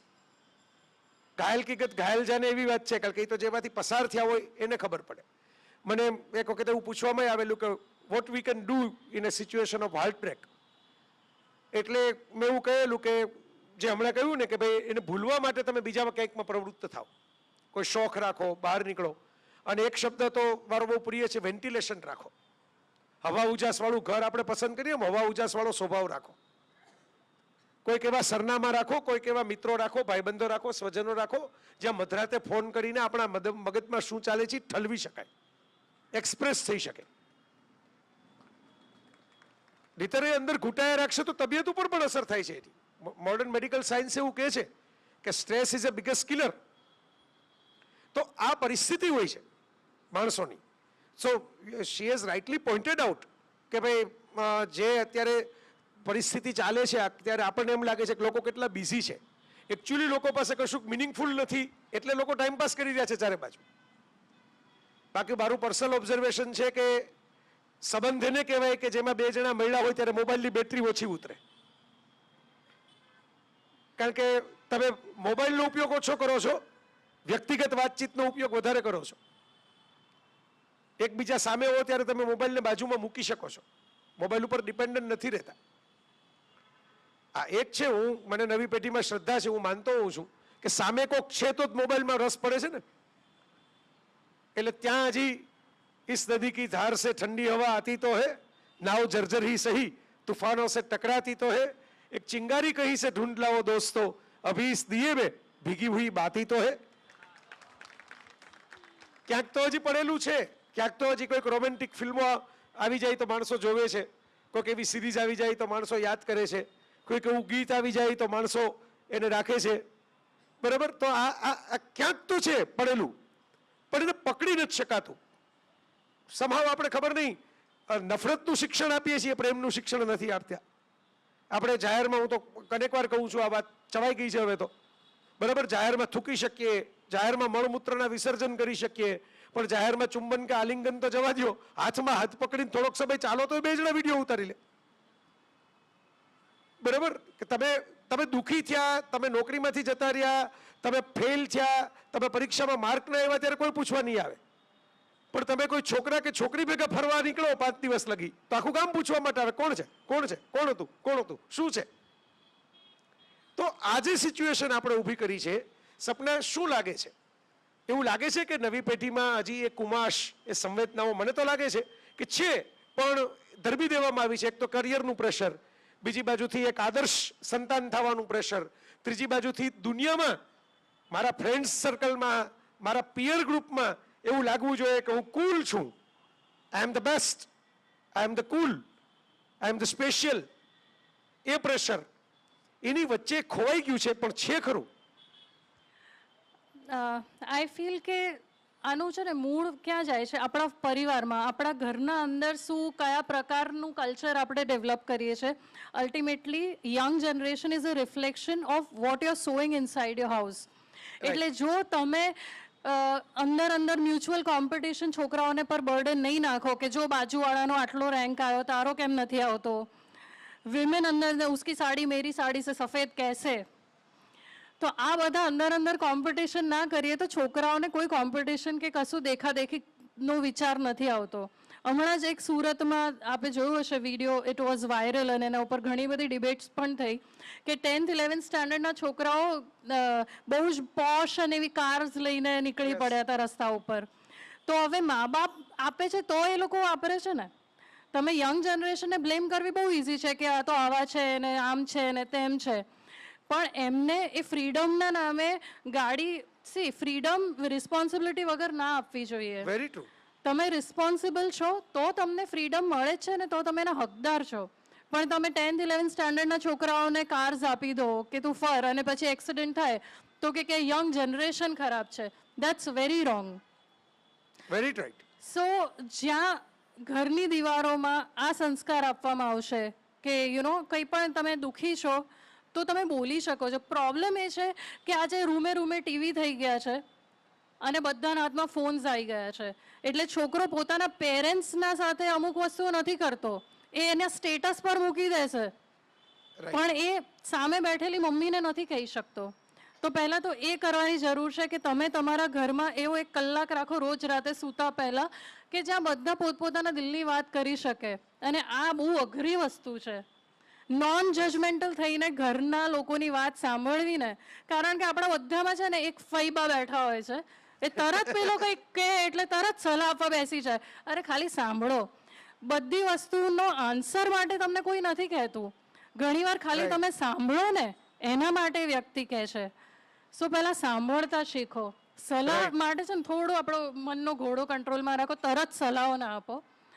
તો બહાર જઈને તમારા છોકરાઓ કોઈક બીજાની છોકરીને અનનેસેસરીલી આઈ લવ યુ નહીં કહી દે, એનું વોઇડ પૂરવા માટે, એનો ખાલીપો પૂરવા માટે કોઈકની છોકરીને આઈ લવ યુ નહીં કહી દે. ટ્રુ. સો સારી વાત. આ વસ્તુ જો આપણા બધાના ફેમિલીઝમાં તો થાય, કદાચ એ પણ કોઈ ખોટી ચોઈસમાં કે ખોટા રસ્તે જતા હશે તો આપણને જ કહેશે, યસ, કારણ કે એને ખબર છે કે સામેથી સલાહ નહીં આવે, સામે ખાલી હૂફ આવશે, હા. સામેથી ખાલી હોકારો આવશે. હોકારો આપવો અને સલાહ આપવી બે વચ્ચે ફરક છે. એનું બીજું એક રીઝન છે કે જ્યારે કોઈ વ્યક્તિ એક્સપ્રેસ કરતું હોય છે ને તો આપણે કદાચ છે ને બહુ જજ કરી લઈએ છીએ, પ્લસ એની રિસ્પેક્ટ નથી રાખતા, એટલે એ માણસ નેક્સ્ટ ટાઈમ કહેતા સંકોચ કરે. આ તો કરાતું હશે, તું તો આવો જ છું. અરે પણ તું તો આવો જ છું, તું તો તેવો જ છું કરવાની ક્યાં જરૂર છે? તમે એને સમજો, તમારા પાસે વધારે એક્સપિરિયન્સ છે તો તમે શેર કરો, બટ બધી વસ્તુમાં એક જસ્ટ કોર્ટ બનાવીને ઘરમાં ના બેસી જાઓ. તો આઈ થિંક યંગ જનરેશનને બી ખબર પડશે કે વોટ ઇઝ લવ. અને પ્રેમમાં બધું લઈ જ લેવું છે આપણે, રોઝિસ બી લઈ લેવા છે, એનો સમય બી લઈ લેવો છે, બધું એનું અટેન્શન, એના લાઇક્સ, એને બધું જ લઈ લેવું છે. પણ ક્યારે એ વિચારીએ છીએ કે આપણે શું આપી શકીએ છીએ. જે દિવસે આપણે એવું વિચારીએ ને કે હું આ કરું ઇન્સ્ટેડ ઓફ મને આ જોઈએ છે, તો તમારું આખું એંગલ બદલાઈ જશે. હું એના માટે આ કરું, એ મોડો આવે છે તો ચાલ હું એના માટે ગરમ ખાવાનું પીરસું, ભલે હું થાકેલી છું. અને જતા વગર પ્રોબ્લેમ એ છે કે મેં તારા માટે લાસ્ટ ટાઈમ આટલું કર્યું, તું મને તાવ હતો, તું મારા માટે આ ટાઈમ ના કરી શકે, તો પછી એ તો ડીલ થઈ ગઈ ને એક પ્રકારની. તો સાહેબા સોદા હુઆ ઓર પ્યાર મેં સોદા નહીં હોતા. યસ, પણ એટલે મોટા ભાગના સંબંધો ખરાબ અહીંથી જ શરૂ થતા હોય છે. Not only in male female love stories, મા બાપ અને સંતાનોના પણ. જે ક્ષણે એ શરૂઆત થઈ કે મેં કર્યું તું અને એટલું જવાબમાં મને જે અપેક્ષા હતી એટલું ન થયું. ગીતામાં એટલે તો કીધું છે કે અપેક્ષા દુઃખનું મૂળ છે. બહુ જ મોટું. તમે એક્સપેક્ટેશન રાખો એટલે ગયા, બરાબર, તમારે સરકી જવું પડે, તમારે જરા જતું રહેવું પડે. પણ આપણે બહુ જ બધી ડીપ વાતોમાં જતા રહ્યા આજની જનરેશનની ભાષામાં. હજી પાછળ કેટલાક મિત્રો નવા આવીને ઊભા રહી ગયા છે. એમને કહું કે આગળ અમારે પાથરણા એટલે જ પાથરેલા છે કે જે પલાઠો મારીને બેસી શકે એ બેસી જ શકે, બાકી તો પાળીઓ છે, ખુરશીઓ છે. અને તમારા બધાનો મારે ખાસ આભારે માની લેવાનો કે આટલો ચિક્કાર તમે રિસ્પોન્સ આપ્યો.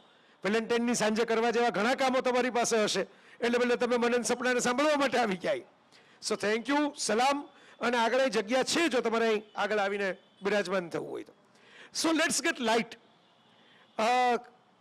ઘણી બધી મને એવા મેસેજ આવતા હોય છે કે કંઈક આના રીલ બનાવો ને, તમે બીજું બધું તો બહુ રીલ બનાવો છો, કે ફ્લોર્ટ કેવી રીતે કરવું એ તો શીખવાડો, શું પૂછવું, કેમ વાત કરવી. એટલે હું સામા એવા જવાબ જ દેતો હોઉં છું જે આવા મેસેજ કરે કે ભાઈ હું રાહ જોઉં છું કોક મને શીખવાડે, તો આપણે કંઈક શીખીને કંઈક આગળ વધીએ કોક જગ્યાએ, બરાબર. તો વોટ્સ યોર ટેક સપના? અત્યારે આપણે આ બધાને કેવું હોય કે ભાઈ લવ, ચાલો આપણે આ લવનું કેવા પ્રોબ્લેમ છે એ તો બધું બહુ ડિસ્કસ કરી લીધું.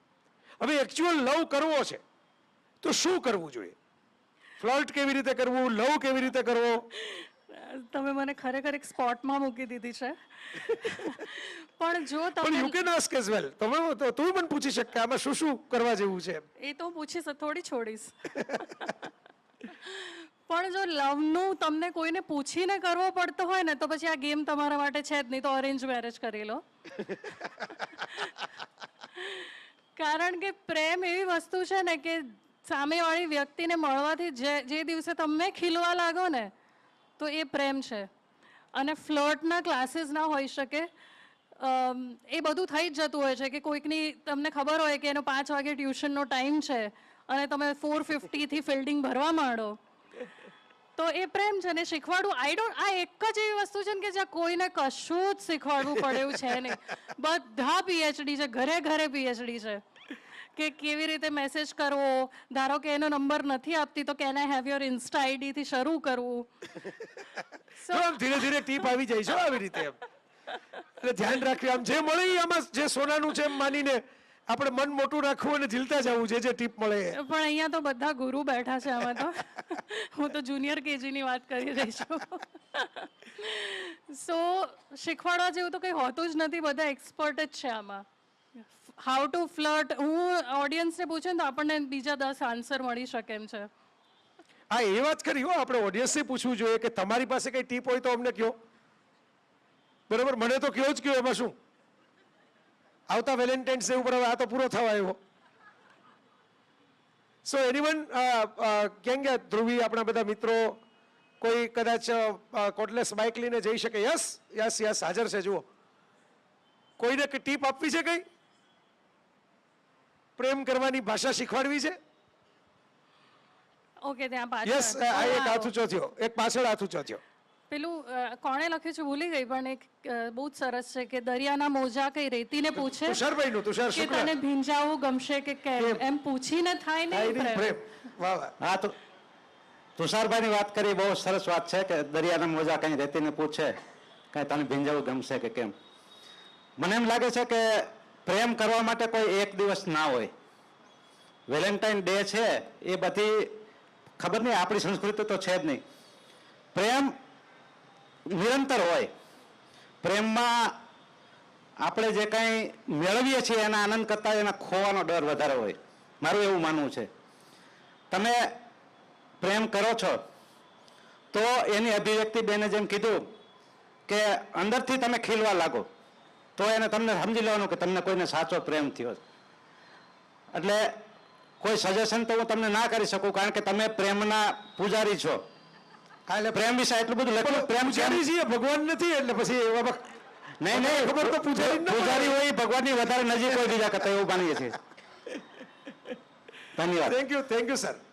તમે વાત સરસ કરી. અને હજી આમાં ટીપ તો ન મળી. મને તેમ હતું કે સાહેબ હમણાં એમનો અનુભવમાંથી 4-5 ટીપ આપણને આપશે. એટલે પાછળ એક હાથ ઊંચો હજી થયો છે, આપણે ત્યાં પહોંચી જાવ માઇક લઈને, કારણ કે એ પહેલા હાથ ઊંચો થયેલો મેં જોયેલો સાહેબની સાથે જ. હા, એક વાતની ચોખવટ કરી દઉં. એ વાત સાચી કે ભારત તો દેશ જ પ્રેમનો છે, એની તો આપણે શરૂઆતમાં જ વાત કરી લીધી. પણ વેલેન્ટાઇન ડેનું મહાત્મ્ય છે. શું કામ છે એવું કહું?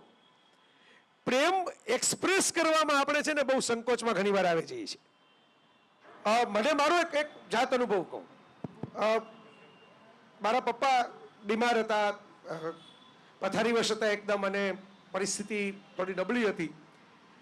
હું નાઈને બહાર આવ્યો અને મારે એક કામ હતું એટલે મેં દેવકીને, આરજે દેવકી, એને મેસેજ કર્યો.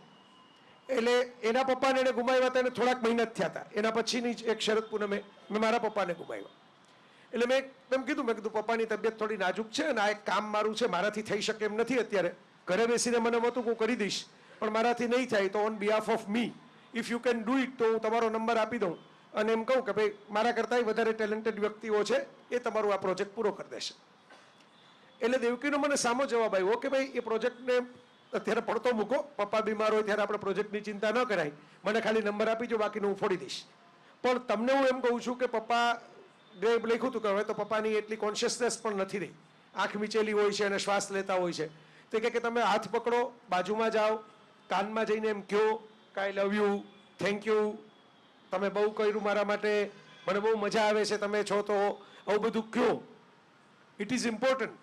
એમને સંભળાશે કે નહીં એ ચિંતા ન કરો, તમને સારું લાગશે આખી જિંદગી આ કહ્યું હશે તો. અને એવું થયું. એની લગભગ 20 મિનિટ પછી પપ્પાએ દેહ છોડી દીધો. આ મેં કર્યું, હાથ પકડીને હું બોલ્યો, વાત થઈ, બેઠો, બરાબર. નેચરલી મેં દેવકીને આભાર માન્યો પાછળથી. મેં કીધું આ તારે સરસ સૂઝ્યું. મને કે એ તમારામાં મને સૂઝ્યું. મારા પપ્પા આઈસીયુમાં હતા, એમાં ન થયું ને મારાથી, એટલે મેં તમને કહ્યું. કેટલી વખત આપણે પ્રેમ વ્યક્ત કરવામાં ટૂંકા પડીએ છીએ, પ્રેમ કરવામાં નહીં. પ્રેમ તો હોય જ છે અંદર, પણ એમ માનીએ છીએ કે હવે બાપને શું કહેવાનું, માને શું કહેવાનું, બેનને શું કહેવાનું, છોકરાને શું કહેવાનું. ઇવન પતિ ને પત્ની પણ એકબીજાને અમુક વસ્તુઓ એમ માની ટેકન ફોર ગ્રાન્ટેડ કે બોલવાનું થોડું હોય, કહેવાનું થોડું હોય. એટલે હું એમ માનું છું કે આવા દિવસો થોડાક ઉજવાય ને તો એ બાને વેન્ટિલેશનનો તમને સેફ પેસેજ મળે. પેલો નતો ઓલું સમાધાન હમાસ ને મોસાદ વચ્ચે થયું હમણાં ઇઝરાયલમાં કે સેફ પેસેજ આપો, તમે આટલા કેદીઓ છોડો ને તમે અમારા આટલાને છોડો ને. આ સેફ પેસેજ કે આજે તમે તો કોકને કંઈક વ્યક્ત કરી દો તો માઠું ન લાગે, આનંદય થાય, એને એમ થાય કે ભાઈ વાહ મારી નોંધ લેવાય છે, અથવા તો મારા માટે સામી વ્યક્તિમાં પ્રેમ નથી એવું નથી, છે ખરો. એટલું એનું એક મહત્વ છે. એવો એકાદો દિવસ કે દિવસ નહીં તો સાંજ, સાંજ નહીં તો કલાક કંઈક હોવી તો જોઈએ 365 દિવસમાં. એટલે કેટલાક લોકો જે કરતા જ નથી ક્યારેય, કંઈક આભાર માનવા પૂરતું, ઋણ સ્વીકાર પૂરતું બોલે તો ખરા કે તમે છો તો અમારા ઘરમાં દિવાળી છે, હોળી નથી. તો આ પાછળ બાઈક આપી જ ગયું હશે. હા, એકચ્યુઅલી ટીપ આપી શકું એવી તો હું મહાન પણ નથી, પણ 26 વર્ષથી લવ મેરેજ કરીને હું એને એમ કહીએ કે આજના જમાનામાં હજી પણ જ્યારે પહેલી વાર મળ્યા એવા જ અમે ખુશથી રહીએ છીએ ને, તો એટલું કહી શકું કે પ્રેમ એ જેમ કીધું એમ કોઈ કરવાની વસ્તુ નથી. અને એક તો એ કે અત્યારનું જે તમારું કહીએ છીએ આપણે કે સોશિયલ મીડિયા, એ અમારા જમાનામાં નહોતું. માત્ર પત્ર મિત્રો એટલે સુંદરતા નહીં પણ મન ઓળખીને જે પ્રેમ અને આપવાની ભાવનાથી કરેલો પ્રેમ હોય છે ને એ વર્ષો વર્ષ ટકે જ છે. જેવા છે એવા. મને ખૂબ ગાવાનો શોખ, મને ખૂબ બોલવાનો શોખ. એ ખૂબ જ ચૂપ રહેનારા, ખૂબ જ એકચ્યુઅલી એ છોકરીને તેડવા ગયા તો એ ક્યારેય એને મ્યુઝિક વિશે કંઈ જાણેલું નહીં, પણ મારા માટે થઈને આજે એ વગાડતા ને ગાતા થઈ ગયા કે તને ગમે છે ને. તો આ પ્રેમ છે. અને હું એક ગવર્મેન્ટ જોબ વાળી છોકરી, પણ એમના ઘરમાં જે શક્ય નહોતું તો એવું નહીં. આજે મને કેટલા લોકો વર્ષોથી પૂછતા હોય છે કે તમે એક હાઉસવાઈફ બનીને આવું કર્યું, એ તો સોદો કહેવાય. એ સોદો નહોતો, એ મારી મરજી હતી.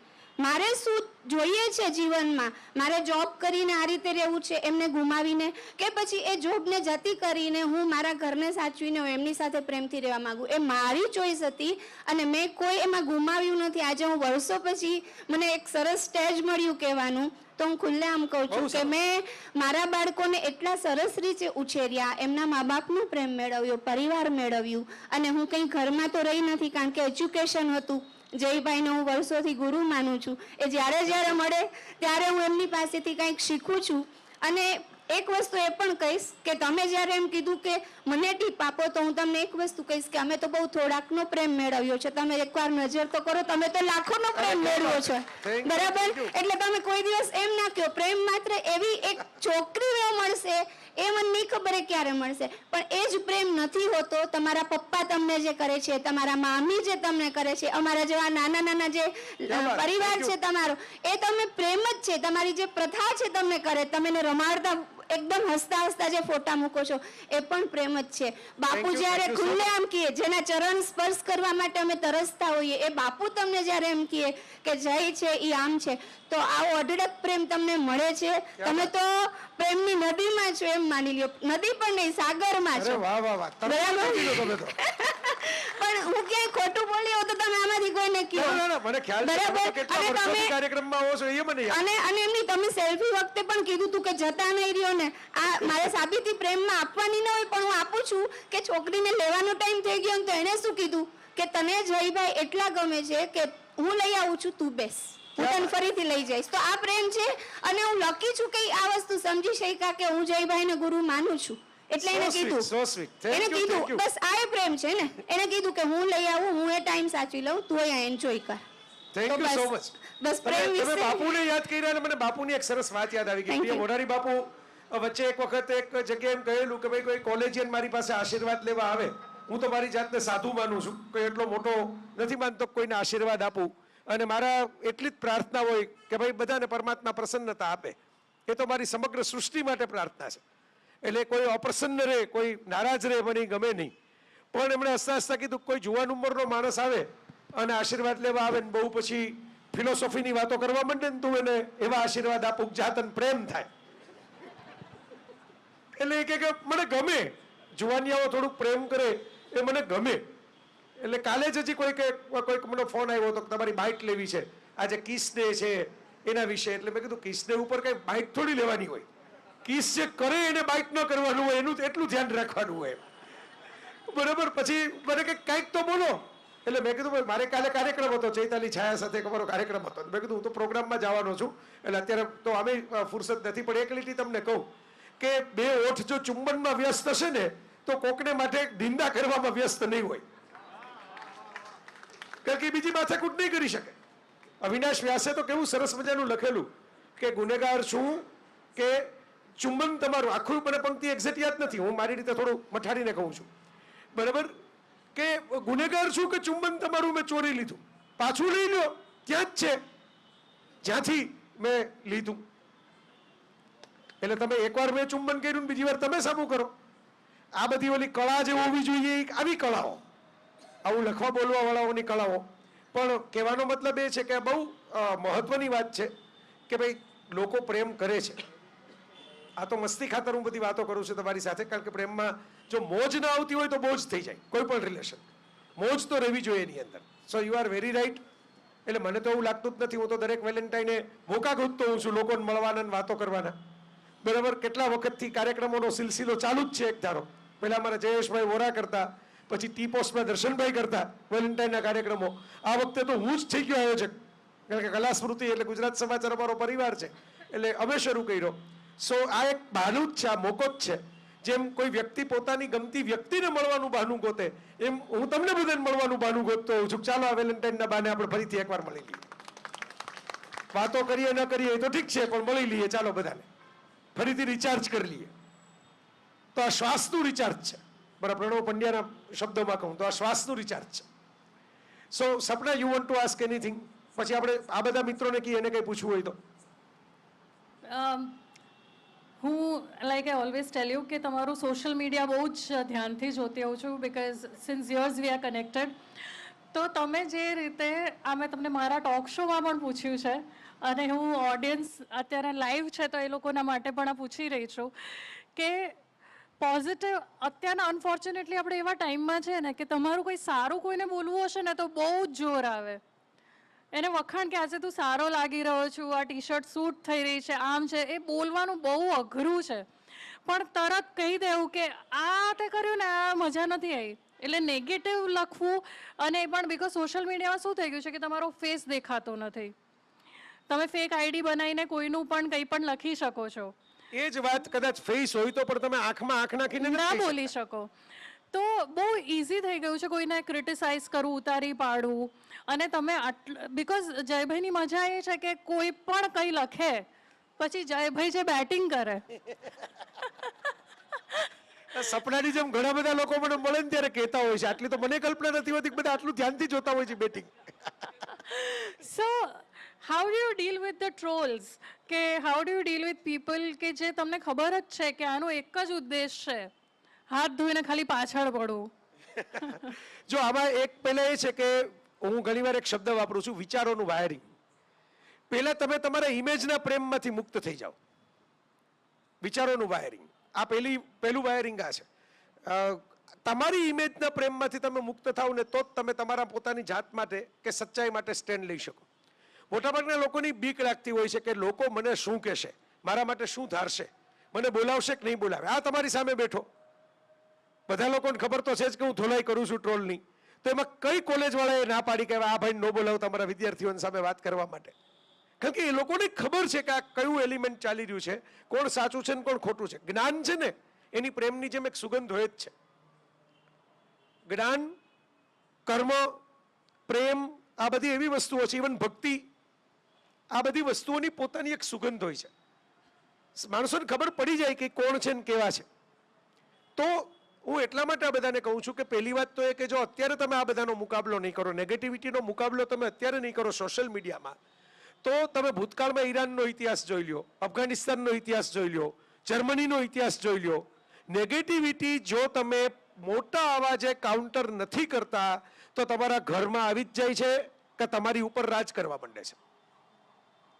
એટલા માટે મારું આ સ્ટેન્ડ છે, મારું વાયરિંગ થયેલું છે કે આ એક પ્રકારની દેશ સેવા છે, એક પ્રકારની સમાજ સેવા છે. જેમ ખેડૂતને માળી છે એ નિંદામણ કરે અને બગીચો ઉગાડે કે પાક ઉગાડે, એવી રીતે સારી ફસલ માટે થતી આપણા તરફથી સમાજ સેવા છે. જેમ લોકો ગાયોની સેવા કરે અને સમાજ સેવા માને, લોકો આરોગ્યની દર્દીઓની માટે ફંડ આપે, લોકો ભણવા માટે ફંડ આપે, એમ હું એમ માનું છું કે કોકે આ કામ કરવું પડશે, કોકે ડંગોરો લઈને આ ચોકીદારીએ કરવી પડશે. તુષારે કરતો હોય છે આવી ચોકીદારી, એટલે આ બેઠો છે એટલે હું નથી કહેતો, પણ કરતો હોય છે. તો આવા અમુક મિત્રો છે જે કરતા હોય છે, અમુક મિત્રો નથી કરતા હોતા, એટલે આપણી જવાબદારી બેવડી થઈ જાય કે આ ભલા ભોળા માણસો છે, આ સુદામાને માટે આપણે જ વચ્ચે પડવું પડશે. આ તો સુદામો બિચારો કંઈ બોલી નહીં શકે. તો એમ પણ હું માનું છું.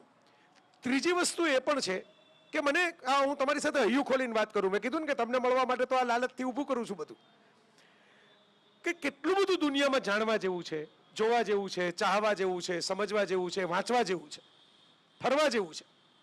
હું તો જાતો હોઉં છું. એમ મેં બહુ સોલો ટ્રાવેલર તરીકે પણ ગયો છું, કોઈકની સાથે પણ ગયો છું. આપણે નિયમ જ રાખ્યો છે કે મજા કરવામાં કોઈક ભેગું આવે તો બહુ સારું, ન આવે તો એનાથી વધારે સારું. બરાબર, આપણે મજા કરવામાં કોઈનું વેઇટિંગ મોડમાં રહેવું નહીં. કેટલું છે જગતમાં, કેવી કેવી કળાઓ છે, કેવા કેવા ચિત્રો છે, કેવું કેવું સિનેમા છે, કેવું કેવું સંગીત છે, કેવું કેવું સૌંદર્ય છે, બ્યુટી કેટલી સરસ છે આ જગતની અંદર.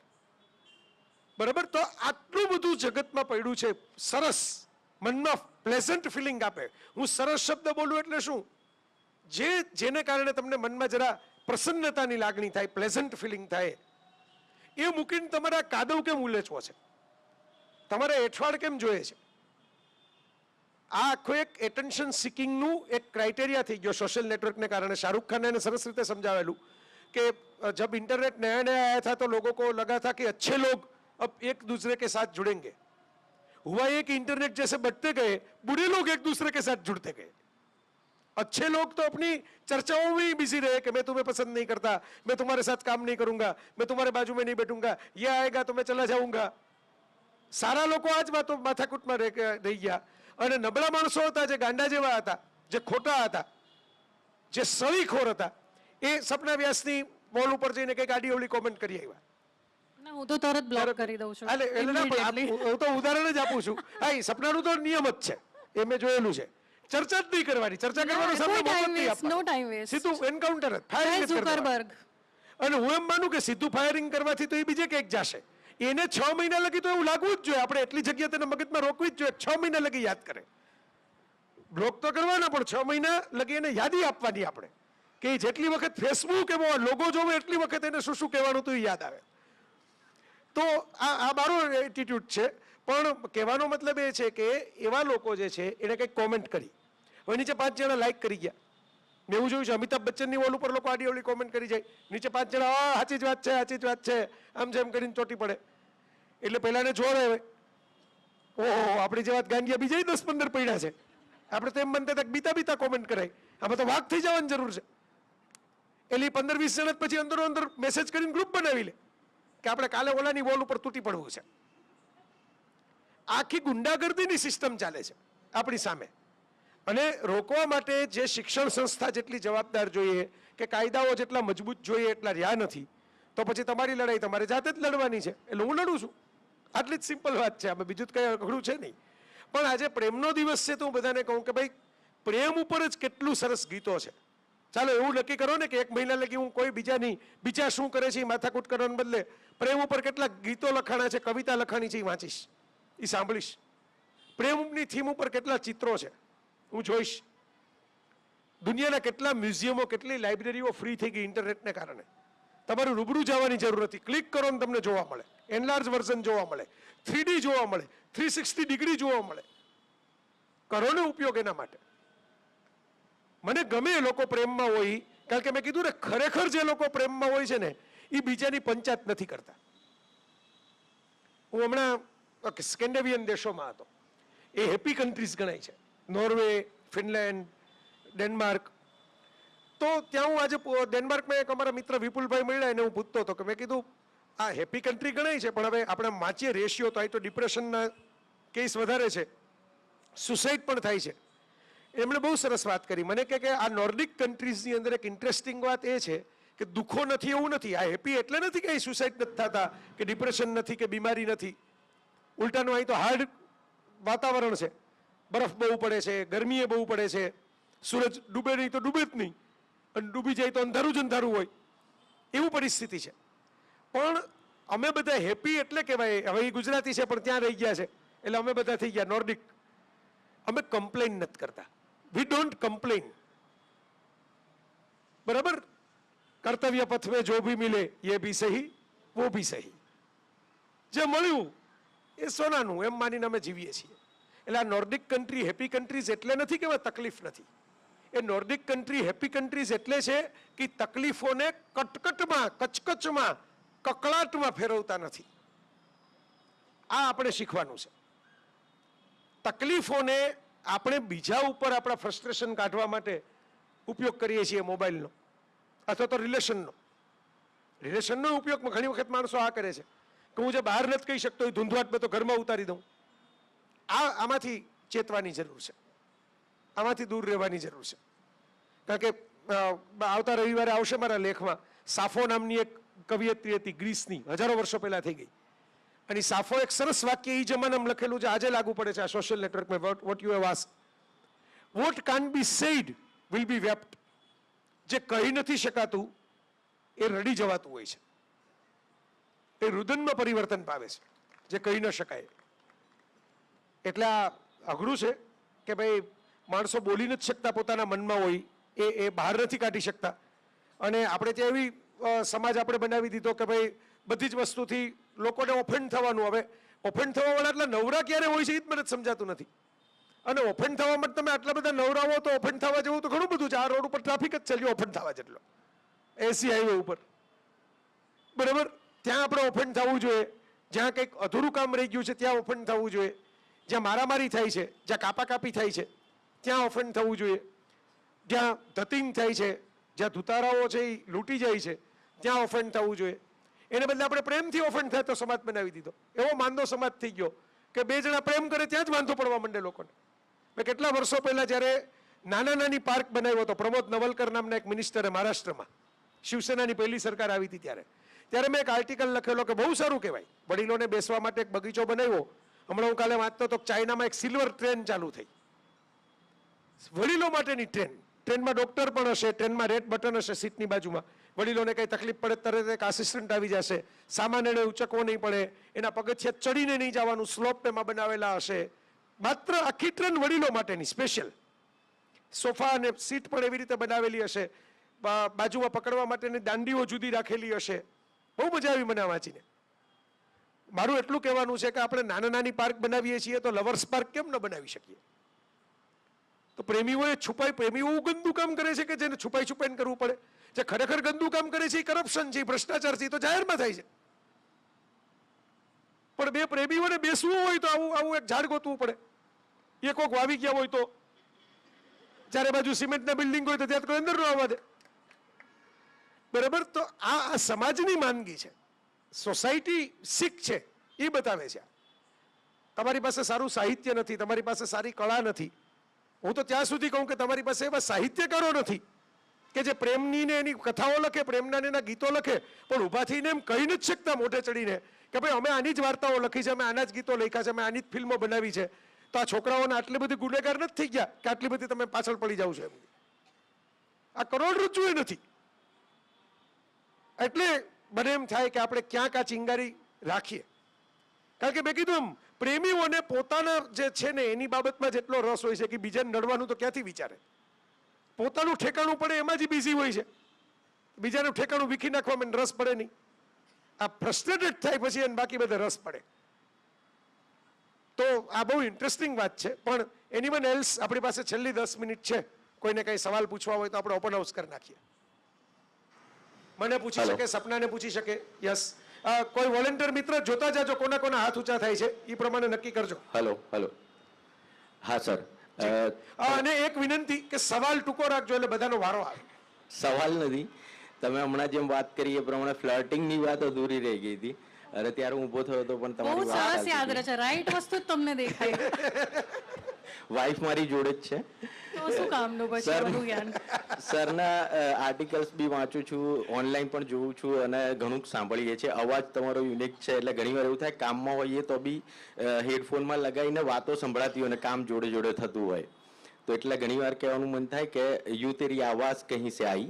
કવિતાની બી તમે વાત કરી, અત્યારે કવિતા કોઈએ કહી દીધી નહીં એનું મને આશ્ચર્ય છે કે યુ તેરી આવાજ કહી સે આઈ જૈસે पर्वत का जिगर चीर के झरना कोई फूटे. यूं तेरी आवाज कहीं से आई जैसे पर्वत का जिगर चीर के झरना कोई फूटे, या जमीनों की मोहब्बत में तड़प कर आसमां से आवारा सा कोई शोक सितारा टूटे. खुशबू सी घुल गई सांसों में मेरी, रंग सा फैल गया आंखों में मेरी, यूं देर तक तेरी आवाज की सदाएं गूंजी जैसे फूल कोई वीरानों में खिले. यूं तेरी आवाज कहीं से आई जैसे पर्वत का जिगर चीर के झरना कोई फूटे, या जमीनों की मोहब्बत में तड़प कर आसमां से आवारा सा कोई शोक सितारा टूटे.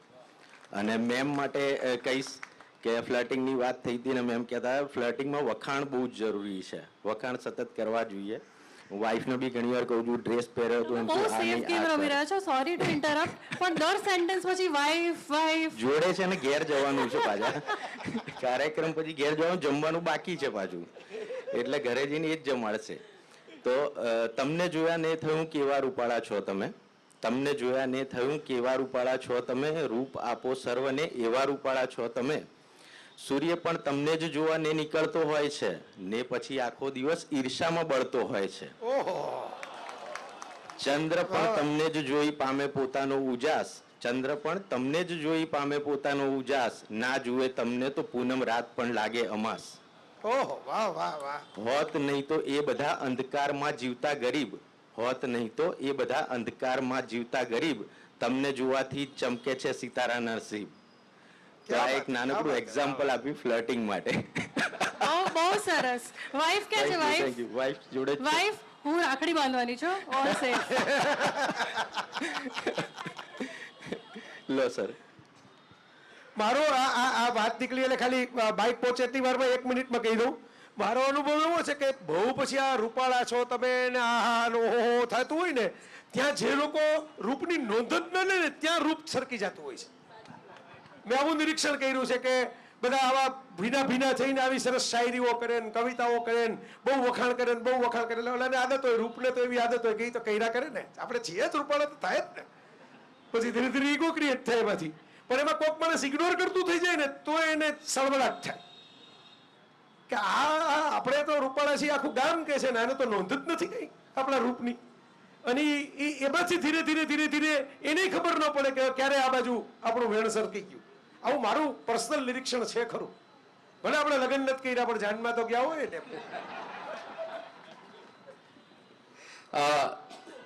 એક પ્રેમનું બહુ જ ઇમ્પોર્ટન્ટ કેરેક્ટરિસ્ટિક છે કે પ્રેમ is love is a meditation. When you કોઈ પણ બે પ્રેમી પાત્ર મળે ત્યારે દે ફરગેટ એવરીથિંગ, અને ઇવન એની યાદો પણ આવે તો એ સમયની અંદર તમે દુનિયા ભૂલી જાઓ છો. So you become your self in a meditation format condition, અને એનો જે આનંદ અંદરની કન્ટેન્ટમેન્ટ છે ને એ અદ્ભુત છે. So I think I wanted to just share this feeling or characteristic of mind. અને તમે જે કિસની વાત કરી તો શશી થરૂરનું બહુ ફેમસ વાક્ય છે કે in India you can piece in the public but you cannot kiss in the public. અને પાછી આયરની એ છે કે ચુંબનની શોધ ભારતમાં થઈ છે. આવું ટેક્સાસ યુનિવર્સિટીનો રિસર્ચ કે છે. એટલે અમેરિકામાં બેઠા બેઠા એ લોકો પોતે ક્રેડિટ લેવાને બદલે ભારતને આપી કે ભાઈ આ શોધ તો સૌથી પહેલો છે, આના શિલ્પો ગ્રંથો બધું ઉલ્લેખ હોય તો ભારતમાં છે.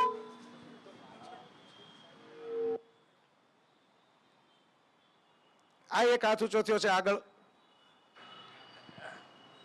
પાછળ પણ એક હાથ ઊંચો થયો છે. યસ. હવે એમાં એવું છે સાહેબ, ફ્લર્ટિંગનું પૂછ્યું ને હમણાં તમે, તો હું ન્યૂઝપેપર સેલ કરતો હતો. એટલે ચોથા ધોરણમાં ભણતો એટલે મારા પપ્પા 15 ન્યૂઝપેપર હાથમાં આપે અને આ શેરીમાં ન્યૂઝપેપર વેચી દે. ફ્લર્ટિંગ કરતા અને લખતા, કારણ કે લખવાનો મને તારીખ યાદ છે, મારી જીવનનું પહેલી વખત મેં 7/8/2013 દિવસે એક નોટ લખેલી સાંઘી સિમેન્ટની ડાયરીમાં, અને મારા પપ્પાને આપવા માટે. કારણ કે અમુક વાત હોય કે જે પપ્પાને આમ સીધી ફેસ ટુ ફેસ ના કહી શકાય એટલે લખીને કહી શકાય. અને આમ છાપાવાળાનો દીકરો અને રોજ ન્યૂઝપેપર વેચું, 300 ન્યૂઝપેપર વેચું અને 12 કિલોમીટર સાયકલ ચલાવું. એટલે ઘરે ઘરે જે ગામડાની છુપી લવ સ્ટોરીઓ હોય ને એ રોજ રોજ જે નીકળતો હોય એને દેખાતી હોય. બધાને ના દેખાતી હોય. અને બેસવાનું કોની જોડે? જે 70 વર્ષના અને 75 વર્ષના ભાભાઈ હોય. એટલે ગામ વાતો કરતી હોય કે ભાઈ આ બધા જે છે ને એ મર્યાદાઓ વાળા હતા. પણ હું રોજ એની બાજુમાં જ બેઠો હોય ને પછી અહીંયા બસ સ્ટોપ પર શું થાય છે બધું જોતો હોય. અને 5મા ધોરણમાં મને બધા શું સમજતા હોય કે આ છોકરો નાનો છે, આને શું ખબર પડે? પણ ઓલી રવિ પૂર્તિ ને સિને સંદેશ ને બધું છુપી રીતે વાંચી લેતો હોય, આમ પેજ ખોલી, પપ્પાની સામે ના વચાય એટલે આમ વાંચી લેતો હોય, બરાબર. અને જય વસાવડાને ત્યારે મને એમ નહીં ખબર કે આ આવી મોટી કોઈ વ્યક્તિ છે અને સોશિયલ મીડિયાથી દૂર, પપ્પા પાસે નોકિયાનો મોબાઈલ, એટલે જે પણ વસ્તુ હોય ને એને લખી નાખતો. એટલે ફ્લર્ટિંગ કરવાનું પ્રેમ કરવાનું થોડીક નાની ઉંમરે આવડી ગયું, પણ એ સાચો હોય તો ખોટો હોય તો એ પછીનો પ્રશ્ન છે. એટલે મૂવી જોઈને ખબર પડી ગઈ, કોઈ છોકરી જોઈએ અને એમ લાગે કે ના મજા આવી હો, તો એ પ્રેમ કહેવાય. આવું મેં 5મા ધોરણમાં નક્કી કરી લીધું. એટલે એક મારા ક્લાસની છોકરીને એના વિશે લખવાનું ચાલુ કર્યું, બરાબર. એની પહેલા તો બીજા વિશે લખ્યું હતું, પણ એ પ્રેમ ઉપર જ મુદ્દો હતો એમ. એટલે લખવાનું ચાલુ કર્યું. તો મારું ફ્લર્ટિંગ છે ને ચાલુ થયું ડાયરીથી. પછી 2019માં પહેલો મોબાઈલ મારા હાથમાં આવ્યો. ત્યાં સુધી સ્માર્ટફોન જ નહોતો, એટલે સોશિયલ મીડિયાથી આખો અલગ જ દુનિયામાં રખડતો હતો. એટલે ત્યાં સુધી લેખા જ રાખ્યું. વચ્ચે એક છોકરી એવી આવી કે એના વિશે 26 જાન્યુઆરી 2018 થી લખવાનું ચાલુ કર્યું, સોરી 20 જાન્યુઆરી, અને 26 જાન્યુઆરી સુધી લેખા જ કર્યું. લેક્ચરે બંક મારી દીધા ધોરણ 11 12 સાયન્સમાં.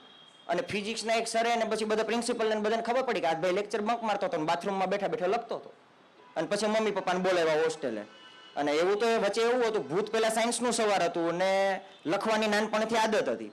એટલે પછી પ્રશ્ન એવો આવ્યો, મને મનમાં વિચાર આવ્યો કે આ બધું છોડીને રખડતા ભટકતા થઈ જવું, તમારી જેમ રખડતા બધે રખડવા જતો રહેવાનું.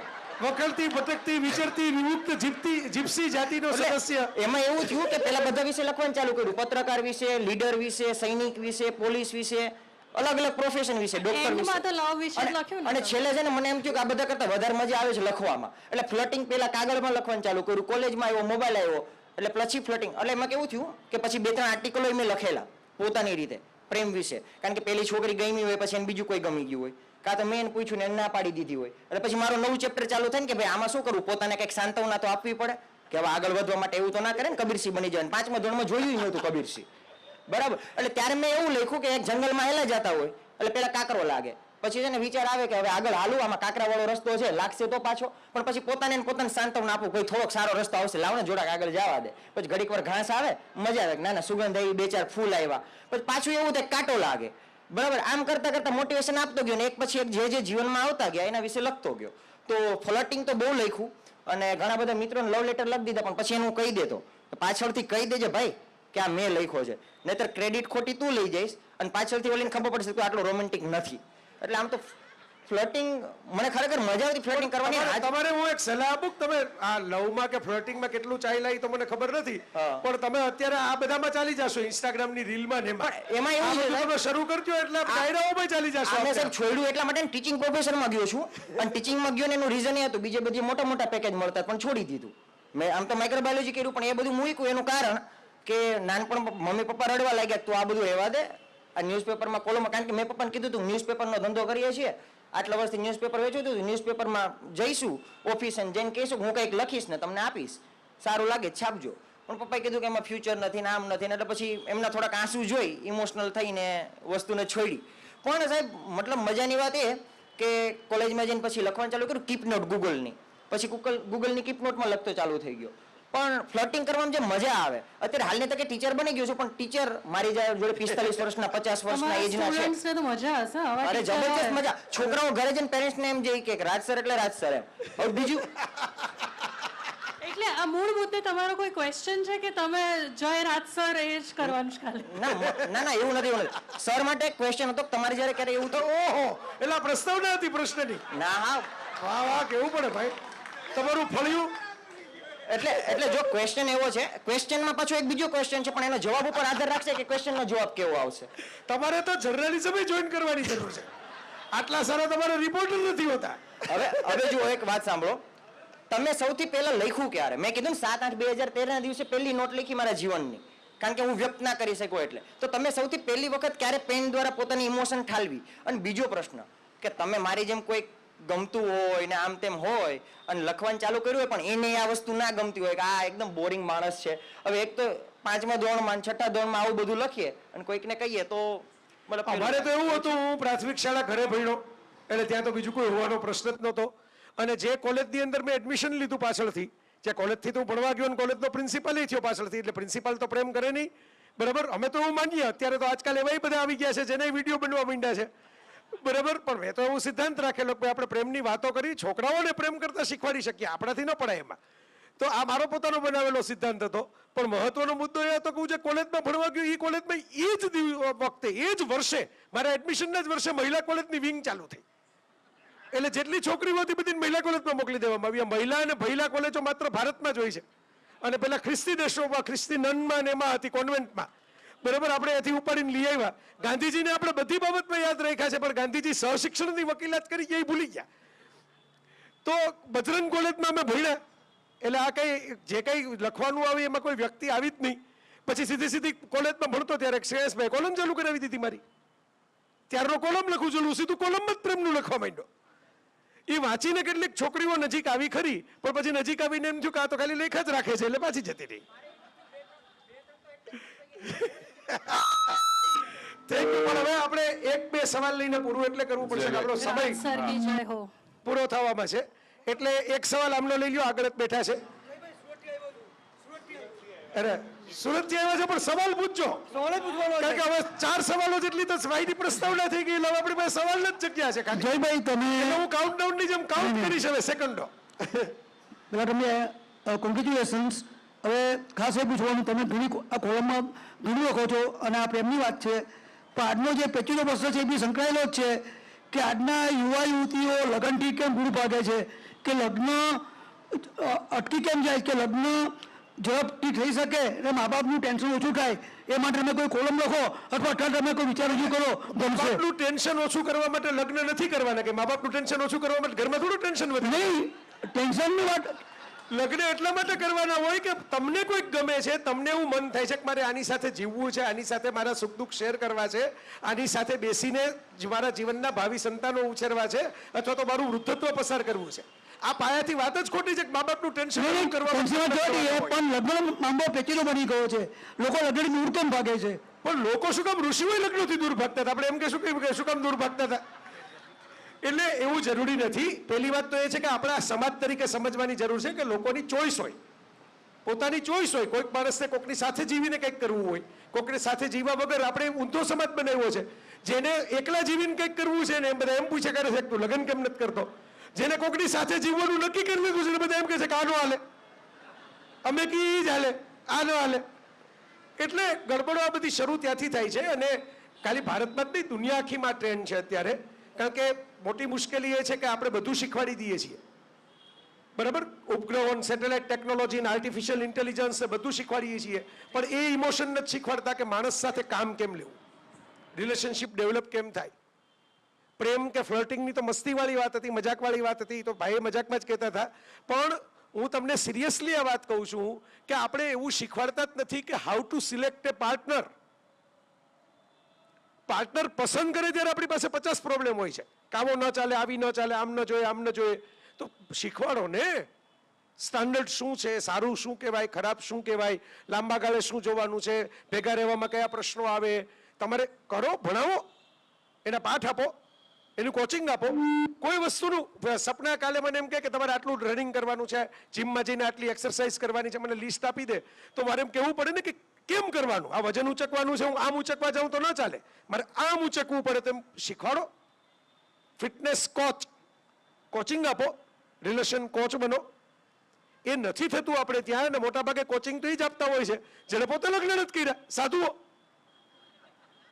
એ સૌથી વધારે કોચિંગ આપતા હોય છે. બધા સવાલો એને જ પૂછતા હોય છે જાહેરમાં. એટલે અનિરુદ્ધ આચાર્યજી તો એના માટે જ પ્રખ્યાત છે, સવાલોનો જવાબ દેવા માટે જ. તો કહેવાનો મતલબ એ છે કે એ બધા કોમ્પ્લિકેશન છે. પણ આપણે લાસ્ટ સવાલ લઈએ, બરાબર, કારણ કે મારે 5 મિનિટ તો તમારા બધાની વચ્ચે ઊભા જ રહેવું પડશે. પછી અમારે શ્રેયાંશભાઈ, અમારા સાહેબ જે છે, જેમના કેમ્પસમાં આપણે છીએ, એમની પાસે મારે જવાનું છે. એ પણ એક સરસ લવ સ્ટોરી છે. મારે સમાપનમાં તમને એક એવી છે 2 મિનિટ, એટલે તમારો સવાલ પૂરો થાય પછી હું કહું. એક સવાલ લઈ લો વચ્ચે. 6478 નંબરની ગાડી કોની છે? અને ખરેખર ટ્રાફિક જામ થઈ ગયો છે. 6478 પ્લીઝ જાઓ ને તમે આગળ, સીધા સવાલ પર આવજો, બાયોગ્રાફી ના કહેતા. હેલો જયભાઈ, હવે એકચ્યુઅલી સવાલ તો મારી પાસે છે નહીં, કારણ કે તમે ઓલરેડી બધું એટલું બધું કહી દીધું છે ને કે અમારી પાસે સવાલની બધા જવાબ બેઠા બેઠા એમને જ મળી ગયા છે. પણ મારે એક નાની 1 જ મિનિટ લઈશ, અને કહેતા હોય તો એ બી નહીં લઉં, જેને સવાલ હોય એ કરે. પણ મને મારી લવ સ્ટોરી માટે જ મારે એક વસ્તુ કહેવી છે અને થોડી ફની છે એટલે કેવી છે. મારે પોતાના લવ મેરેજ છે, 16 યર્સ કમ્પ્લીટ કર્યા અમારા મેરેજને. So sweet. અને એમાં એવું છે કે મારા હસબન્ડ જે છે એ એકચ્યુઅલી એમના ફ્રેન્ડના બિહાફમાં આવ્યા હતા મારી જોડે ફ્રેન્ડશિપ કરવા. અમે એક જ ક્લાસીસમાં હતા. તો એમનો ફ્રેન્ડ મારી પાછળ પડી ગયા હતા, એને મારી સાથે મેરેજ કરવા હતા. તો એમની પાસે રસ્તો હતો, તો મારા હસબન્ડે એ કીધું કે એ છોકરી જે છે એનું નામ પૂનમ છે, મારી ક્લાસમાં જ ભણતી હતી. એટલે એમને એ જે છોકરો છે એને મળી ગયો, મેળ પડી ગયો કે ભાઈ તું એની જોડે જા, ફ્રેન્ડશિપ કર અને પછી મને ઇન્ટ્રોડ્યુસ કર. મારે તો આ છોકરી જોઈએ, આની જોડે જ લગ્ન કરવા છે. તો મારા હસબન્ડ કે તારા તાબામાં આવશે નહીં, ખતરનાક છે કે એટલે તો તું ફ્રેન્ડશિપ કર, પછી મને ફ્રેન્ડશિપ કરે પછી હું ફોડી લઈશ એમ. પણ એકચ્યુઅલી એવું થયું કે મારા હસબન્ડ ફ્રેન્ડશિપ કરતા કરતા પોતે જ મારા પ્રેમમાં પડી ગયા. ખિલાડી. અને પછી જે એમના ફ્રેન્ડ હતા એને ગિવ અપ કરવું પડ્યું અને આજે પછી મારા હસબન્ડે મને જ પ્રપોઝ કરી. અને પ્રપોઝ નહીં, હું તો માનતી જ નથી, ડાયરેક્ટ માંગુ મારા ઘરે મોકલ્યું મેરેજ માટે. કારણ કે મેં તો ધમકી આપી, મેં પેલા તારા બાપને મોકલજો, તારો બાપ મારા ઘરે આવે ને સંબંધ લઈને તો હું એક્સેપ્ટ કરીશ. મને એમ કે આ ફ્લર્ટ કરતો હશે, કારણ કે ઘણી બધી છોકરી ફ્રેન્ડ હતી એમની, એટલે મેં કીધું આ તો આ પહોંચશે નહીં. પણ રિયલમાં મોકલ્યા અને હું પોતે સરપ્રાઈઝ થઈ કે ફેમિલી બધું સારું મેરેજ કરે ને આજે 16 યર્સ કમ્પ્લીટ કર્યા અમે લોકોએ. સરસ સરસ, વાહ ભાઈ વાહ. 16 વર્ષ એટલે આખું સર્કલ ફરી ગયું કહેવાય. 16 એટલે. સો આમાં ટીપ એ છે કે ક્યારે કોઈ પણ ફ્રેન્ડને આપણા વતી પ્રપોઝ કરવા મોકલવું નહીં. હા બસ, આ મહત્વની વાત છે. અને આ અનુભવ લગભગ બધા જે લોકો બીજાના સહારે થયા હોય એને ક્યાંક ને ક્યાંક થોડે ઘણા અંશે થયા જ હોય છે. આ વાસ્તવિકતા છે. કારણ કે આમાં એવું હોય છે કે ભાઈ ક્યારે કયું ખાનું ખાલી હોય ને ક્યારે એ ખાનામાં ક્યાંથી ક્યાં કોણ પહોંચી જાય. પણ તમે ફ્રેન્ડશિપ શબ્દ વાપરો ને, મને મારી જ એક લખેલું પ્રીતકીય સુખ હોય એનું પાવર પંચ યાદ આવી ગયું. એમાં લવ લાઇન્સ ને બધું મેં ઘણું લખેલું નાનું નાનું, કે છોકરાઓ છે ને પ્રેમની શરૂઆત કરવા માટે પૂછે કે આપણે ફ્રેન્ડશિપ કરશું, અને છોકરીઓ પ્રેમનો અંત કરવા માટે પૂછે કે આપણે ફ્રેન્ડશિપ કરશું. આ તો જસ્ટ એક યાદ આવી ગયું એટલા માટે કહું છું.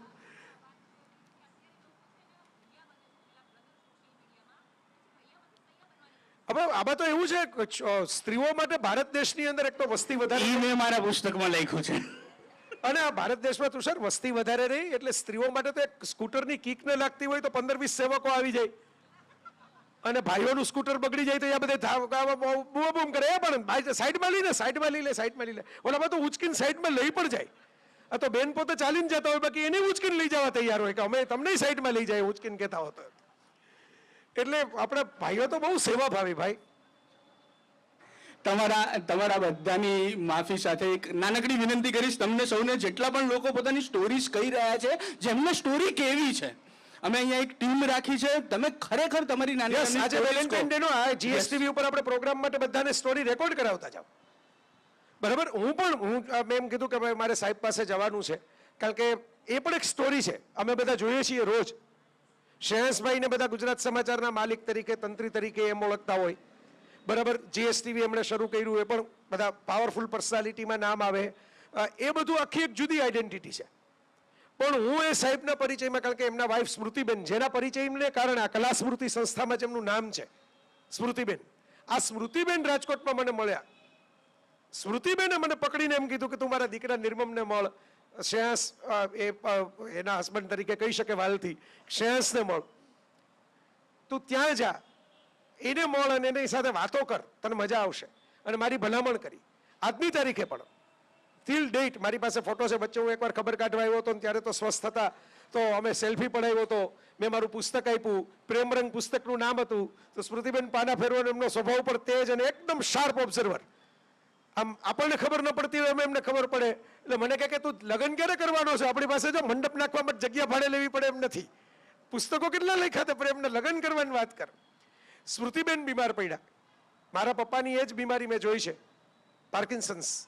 તો એ બહુ જ લાંબી એ બીમારીમાં એવું છે કે દર્દીને જેટલી તકલીફ થાય ને એના કરતાં દર્દીની સાથે રહેતા હોય એ વધારે તકલીફમાં મુકાય. અને એનો બીજો કોઈ ઉપચાર નથી પ્રેમ સિવાય. અને શ્રેયસભાઈએ એમનું આખું રજવાડું બનેલું હતું, એ ઘર ને બધું જ મૂકીને આ એમની સાથે રહેવા આવતા રહ્યા. 24/7 એમની સાથે રહી શકે એના માટે. આજે વેલેન્ટાઇન્સ ડે છે એટલે એ પોતાના જ છાપાની કોલમમાં મન પોતાનું છાપવા નહીં દે. તરત આવશે કે અમારા વખાણ અમારા છાપા અમને કરવાના જ નહીં, કોઈ દિવસ કરવા ન દે, કોઈ દી નામે ન લખવા દે. વખાણ તો દૂરની વાત થઈ, નામનો ઉલ્લેખ સુદ્ધા કરવા ન દે. પણ આજે વેલેન્ટાઇન્સ ડે છે તો આજનો વેલેન્ટાઇન્સ ડે હું શ્રેયસભાઈને સ્મૃતિબેનને સમર્પિત કરું છું. એ લવ સ્ટોરીને સમર્પિત કરું છું કે 80 વર્ષની ઉંમર થવા આવી, આયુષ્યના 8 દાયકા પછી પણ, અને પાવરફુલ ગણાતા માણસો. મેં એવાય લોકો જોયા છે કે જેમ કે ભાઈ આપણી પાસે પાવર છે, પૈસા છે, બરાબર, એક હોસ્પિટલ લઈ લ્યો, આ તો એ પ્રકારના પાવરફુલ છે કે જે હોસ્પિટલ પણ રૂમ ન મળતો હોય તો હોસ્પિટલ ખરીદી લે કે ચાલો આપણે બનાવી નાખીએ હોસ્પિટલ. પણ નહીં, પોતે જાતે બેઠા હોય, જાતે બાજુમાં બેઠા હોય, જાતે રહેતા હોય, જાતે એટલા માટે જાહેર જીવનમાંથી ઓછા થતા જાય, દૂર થતા જાય. આ નજરે જોયું છે. સપનાના પપ્પા જયનારાયણભાઈ, સપનાના મમ્મી ગુજરી ગયા હમણાં, એમણે હમણાં મેં સપનાને વાતે કરી હમણાં ફોન ઉપર. જયનારાયણભાઈ એક લાંબો પીસ લખ્યો છે સોશિયલ નેટવર્ક ઉપર કે એના વગર એમને કેવું લાગે છે. પહેલી વાર મળ્યા ત્યારે એ લવ મેરેજ હતા, પહેલી વાર પાડોશમાં મળ્યા હતા ક્યાંક, અને પછી એમને એમ લાગ્યું કે આ બહુ સરસ વ્યક્તિ છે, આપણી સાથે સેટ થાય એમ છે, અને પછી છેક સુધી ભેગા રહ્યા. તો મોટી ઉંમરના લોકો, પાવરફુલ ગણાતા લોકો, પૈસાદાર લોકો, સમાજમાં પૂછાતા લોકો પણ કોઈક જીવનમાં એમની પાસે એવું હોય છે કે જે એવી ખીટી હોય છે કે જે એમને ગર્વ લાગે છે. હોમ છે ને, એ આપણે જે નકશો બનાવીને મ્યુનિસિપલ કોર્પોરેશનમાં પાસ કરાવીએ ને આર્કિટેક્ટ પાસેથી ને સ્ટેન્ડિંગ કમિટીના ચેરમેન પાસેથી, નથી. હોમ એક હૃદય છે કે જેની અંદર તમને એમ લાગે છે કે હું મારો થાક ઉતારું છું, જે મારી સાથે જોડાયેલું છે, કનેક્ટેડ છે. તો આ એક આવી લવ સ્ટોરી, આવી દિવ્ય અને ભવ્ય લવ સ્ટોરી નજર સામે ભજવાતી જોઈ રહ્યો છું. આ કલાસ્મૃતિ લવ સ્ટોરી છે. શ્રેયસભાઈ એમ કીધું કે મારે, હું કોઈ સંસ્થામાં જોડાવું નહીં, હું આ સંસ્થામાં જોડાઈ ગયો. મેં કીધું ચાલો હું આવું, હું કરું આના માટે જે કંઈ મારાથી થઈ શકે એમ. આ બધા અમારા સરસ મિત્રો કામ કરે છે. વોટ એ બ્યુટીફુલ લવ સ્ટોરી. એમને ભેટ આપવા માટે આ સંસ્થા, સ્મૃતિબેનના જન્મદિવસે અમે આ સંસ્થાનું ઓપનિંગ કર્યું, કારણ કે એક પતિએ પત્નીને આપેલી ગિફ્ટ છે આ સંસ્થા. વાહ. અને સ્મૃતિબેન પોતે આવ્યા હતા એના માટે. હવે તો અમારા માટે સરપ્રાઈઝ હતું. મારા માથે હાથ મૂકવા માટે આવેલા પોતે જાતે, વ્હીલચેરની અંદર પણ. સચ એ સ્વીટ મેમરીઝ. હું આવા બધા લોકોને જોઉં ને ત્યારે મને ભરોસો વધી જાય છે કે ના, આ જગતમાં સંબંધ જેવું કંઈક છે. આ જગતમાં કશુંક એવું છે કે ગમે તેવી ભણભાદર વ્યક્તિઓ, ગમે તેવી મજબૂત વ્યક્તિ હોય, સ્ત્રી હોય કે પુરુષ, કંઈક ખૂણો એવો એમનો હોય છે કે જે સોફ્ટ હોય છે, જે ભીનો હોય છે, જે પોચો હોય છે. બહાર ગમે તેટલી કરડાકી તમને દેખાય, પણ અંદર ક્યાંક આ લીલુંછમ ઘાસ ઉગતું હોય છે. અને એ ભાગ્યશાળી છે કે જેમને એકબીજાને આ મળી જાય છે. સૌથી મહત્વની વાત આ છે, મેં છેલ્લે જે તુર્કીશ ફિલ્મ લખી આ વખતની, જે વેલેન્ટાઇન્સ ડેના આર્ટિકલમાં, એવ્સ મેવસીમી, અસ્ક મેવસીમી, ઇશ્ક કે મોસમ એવું થાય આપણે ગુજરાતી હિન્દી કરીએ તો એમાં આ જ વાત હતી કે પ્રેમ એક મોસમ હોય છે. આજે તમારામાં ચોમાસું આવ્યું પણ બીજામાં ન આવ્યું સામે, તમારામાં વસંત ખીલી પણ સામે ન ખીલી, એનામાં જ્યારે વસંત ખીલે ત્યારે તમારામાં નથી ખીલી હોતી. આમને આમ કેટલીય સ્ટોરીઓ અધૂરી રહી જતી હોય છે, અમારી અધૂરી કહાની. અને અધૂરી હોય યાદ બહુ આવે, એ બહુ પીડા કરે, ફાંસ લાગી હોય બહુ તમને ચટકા ભરે. આ અધૂરી કહાનીઓ વચ્ચે મધુરી તો વાત એ છે કે કેટલાક લોકો એવા છે કે જેની મોસમ એક સાથે વરસે છે, જ્યાં એક જગ્યાએ ઉનાળો ને એક જગ્યાએ ચોમાસું એવું નથી, એક સૂરજ ડૂબે છે ને એક ઉગે છે એવું નથી. એ અંધારામાં પણ એકબીજાની હૂંફના અજવાળે ચાલે છે. એ એકબીજાની ટેકે ટેકે જીવન વિતાવવાનું શરૂ કરે છે. એ એક ગોતે છે. હું ઘણી વાર હું એમ કહું કે પ્રેમમાં બીજું કોઈ જેસ્ચર ન હોય તો મારા મમ્મી પપ્પા મેં જોયું એ જેસ્ચર કહું કે બેમાંથી એક પાત્ર ઘરમાં બહારથી આવે અને એ બીજું કંઈ ન પૂછે, પપ્પા આવે તેમ પૂછે કે મમ્મી ક્યાં, મમ્મી આવે તેમ પૂછે કે પપ્પા ક્યાં. આ ક્યાં આટલું પૂછવું ને એ જ પ્રેમ છે. એ ન હોય, ન દેખાય અને તમે એમ પૂછો કે ક્યાં. તમારે કોઈ વાત નથી કરવાની, કોઈ ભાષણ નથી દેવાના, કોઈ કવિતા પાઠ નથી કરવાનો, ખાલી એટલું રાખવાનું છે. એક સરસ મજાનું ફ્રેન્ચ કપલ 84 વર્ષની ઉંમરે આપઘાત કરીને ગુજરી ગયું, એ પહેલા બંને સાથે, જેવું એક અમદાવાદમાં ઘટના બનેલી એક પ્રોફેસરની, એવી જ એક ઘટનામાં એના પતિએ સરસ લખેલું કે હું રાતના તારીખ, બંને બીમાર હતા, ટર્મિનલ ઇલનેસમાં હતા, એટલે નક્કી કર્યું કે આપણે પીડાઈને તરફડીને હોસ્પિટલમાં સોયા ખાઈને મરવું નથી, એકબીજાની સાથે જ આપણે ઇન્જેક્શન લઈને મરી જવું છે. ઓફિશિયલી પરમિશન લીધી, સત્તાવાર રીતે ગુજરી ગયા. પણ એમણે લખેલું કે હું રાતના તારા નાકના ટેરવા પાસે હાથેળી મૂકીને ચેક કરું છું કે શ્વાસ ચાલે છે ને, તું સૂતી હો ત્યારે, અને આટલું ચેક કર્યા પછી મને નીંદર આવી જાય છે, ત્યાં લગી નીંદર નથી આવતી. આ પ્રેમ છે. આ પ્રેમની મોસમ છે. તો આ તમારા બધાના અહીં કેટલાય એવા બેઠા છે કે જેના જીવનમાં ખીલેલી છે. ફરીવાર યાદ દેવડાવી દઉં, તમે લોકો બાઇટ આપ્યા વગર જાતા નહીં. અમારી પાસે અમે આ પ્રોગ્રામ જ્યારે GSTV ઉપર મૂકશું ત્યારે ખાલી અમારી જ વાતો નહીં બતાવીએ, એમાં તમારી આ બાઇટ પણ મૂકશું, એને પણ એડ કરશું. અહીં રોનક હાજર છે, મારું પ્રેમરંગ પુસ્તક એણે સ્પેશિયલ ડિસ્કાઉન્ટ સાથે અહીં રાખવાનું નક્કી કર્યું છે, નવભારત સાહિત્ય મંદિરમાંથી આવે છે. તો જેને એનો કંઈ ઉપયોગ કરવો હોય, લાભ લેવો હોય, મારા સિવાયના બીજા પુસ્તકો માટે ઇન્ક્વાયરી કરવી હોય, બાજુમાં જેનો સ્ટોર છે કોલપ, સરસ મજાનો સ્ટોર છે, તો રોનક અહીં હાજર છે, તો તમે એનો પણ લાભ લઈ શકો. એની વ્યવસ્થા પણ અહીં હશે, તમને એનાઉન્સમેન્ટમાં કહી દેશે.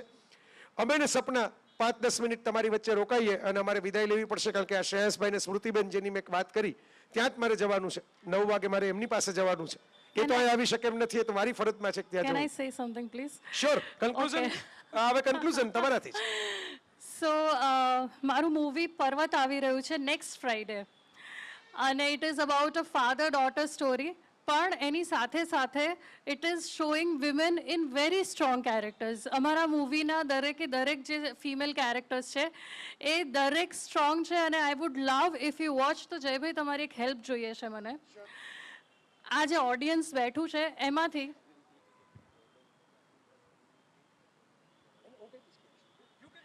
No, I want your help, that's why.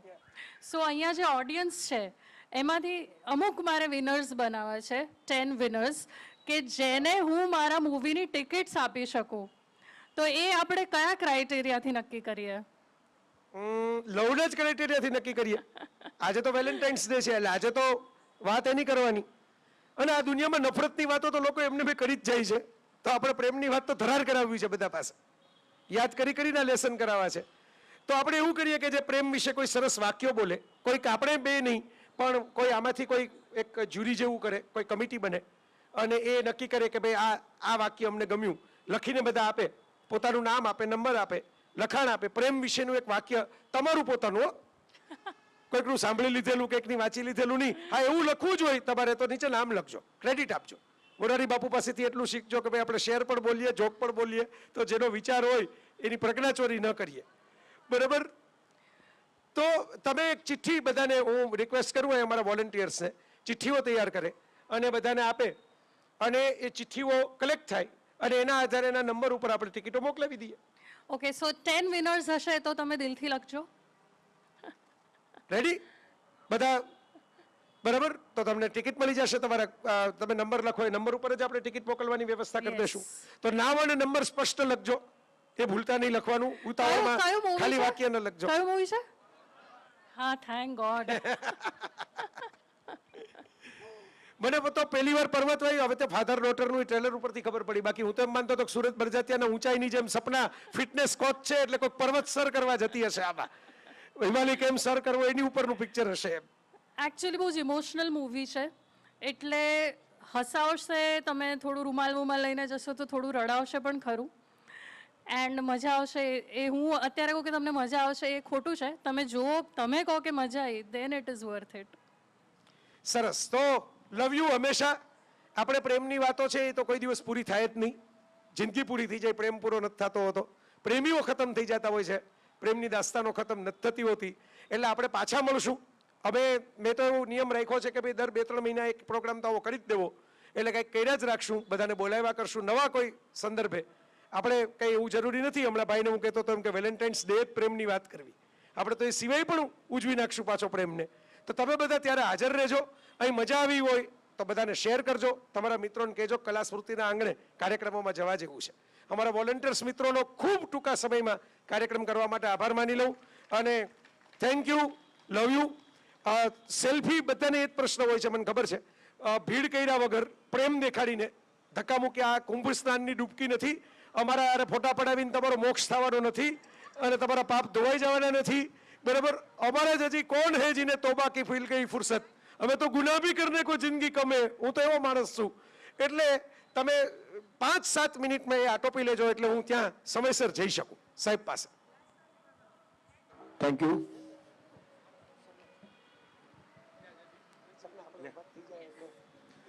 તમારા બધાની 2 મિનિટ ઈચ્છીશ, 2 મિનિટ નહીં, 1.5 મિનિટ ઈચ્છીશ જયભાઈને. હે? હા, તમારા બધા પાસેથી એક ચીઠ લઈશ, જે રીતની જયભાઈએ કીધી છે એ રીતની. રજીસ્ટ્રેશનનો ચોપડો છે, એના પાના પર તમારી લાઈન લખી અને નીચે તમારું નામ અને મોબાઈલ નંબર લખી દેજો, એટલે અમારી પાસે આવી જશે. કોઈ ચીટની જરૂર નથી રજીસ્ટ્રેશનના ચોપડામાં. અને આપણા સૌ વતી સપનાનું સન્માન કરશે, સપનાને ગુલાબનું ફૂલ આપશે આપના સૌ વતી. જોરદાર તાળીઓ, Only જોરદાર red તાળીઓ. rose I've received today, so thank you. Trivedi સાહેબ આવ્યા છે, પીવી ત્રિવેદી સાહેબ, એક્સ કલેક્ટર અમારા રાજકોટના રહી ચૂક્યા છે, આઈએએસ ઓફિસર સાહેબ છે અને સરસ ક્લબ ચલાવે છે. ત્રિવેદી સાહેબને આગળ આવવા વિનંતી કરું. અને પાર્થ દવે છે અમારો પરમ મિત્ર અને સારો લેખક અને સંવેદનશીલ જીવડો. અરે વાહ, આવો આવો. પાર્થ કેમ ગયો? પાર્થ આર્યો. યસ, રોનક શાહ, નવભારત સાહિત્ય મંદિર, અમારા પુસ્તકોનો પ્રકાશક મધુભાઈ. યસ મધુભાઈ, આવો આવો. એમાં તો મધુભાઈને તો પૂછવાનું જ ન હોય, આવી જ જવાનું હોય. મધુભાઈની કવિતાઓ તમે મોકલીને પ્રયત્નો કર્યા છે, કોક રાજી થાય અને કોક ઇમ્પ્રેસ થાય. આજે જ એમની બહુ સરસ કવિતા મને મળી. તમે એક પંક્તિ તો સંભળાવી દો. અરે એક પંક્તિમાં પછી લોચો પડશે. કોણે કહ્યું કે કોઈ ખાનદાન છોકરીને રસ્તામાં સીટી મરાય નહીં? કોણે કહ્યું કે કોઈ ખાનદાન છોકરીને રસ્તામાં સીટી મરાય નહીં? હૈયે જો પ્રેમ હો તો પ્રેમથી મરાય, કઈ કાંકરીઓ શોધવા જવાય નહીં. વાહ વાહ.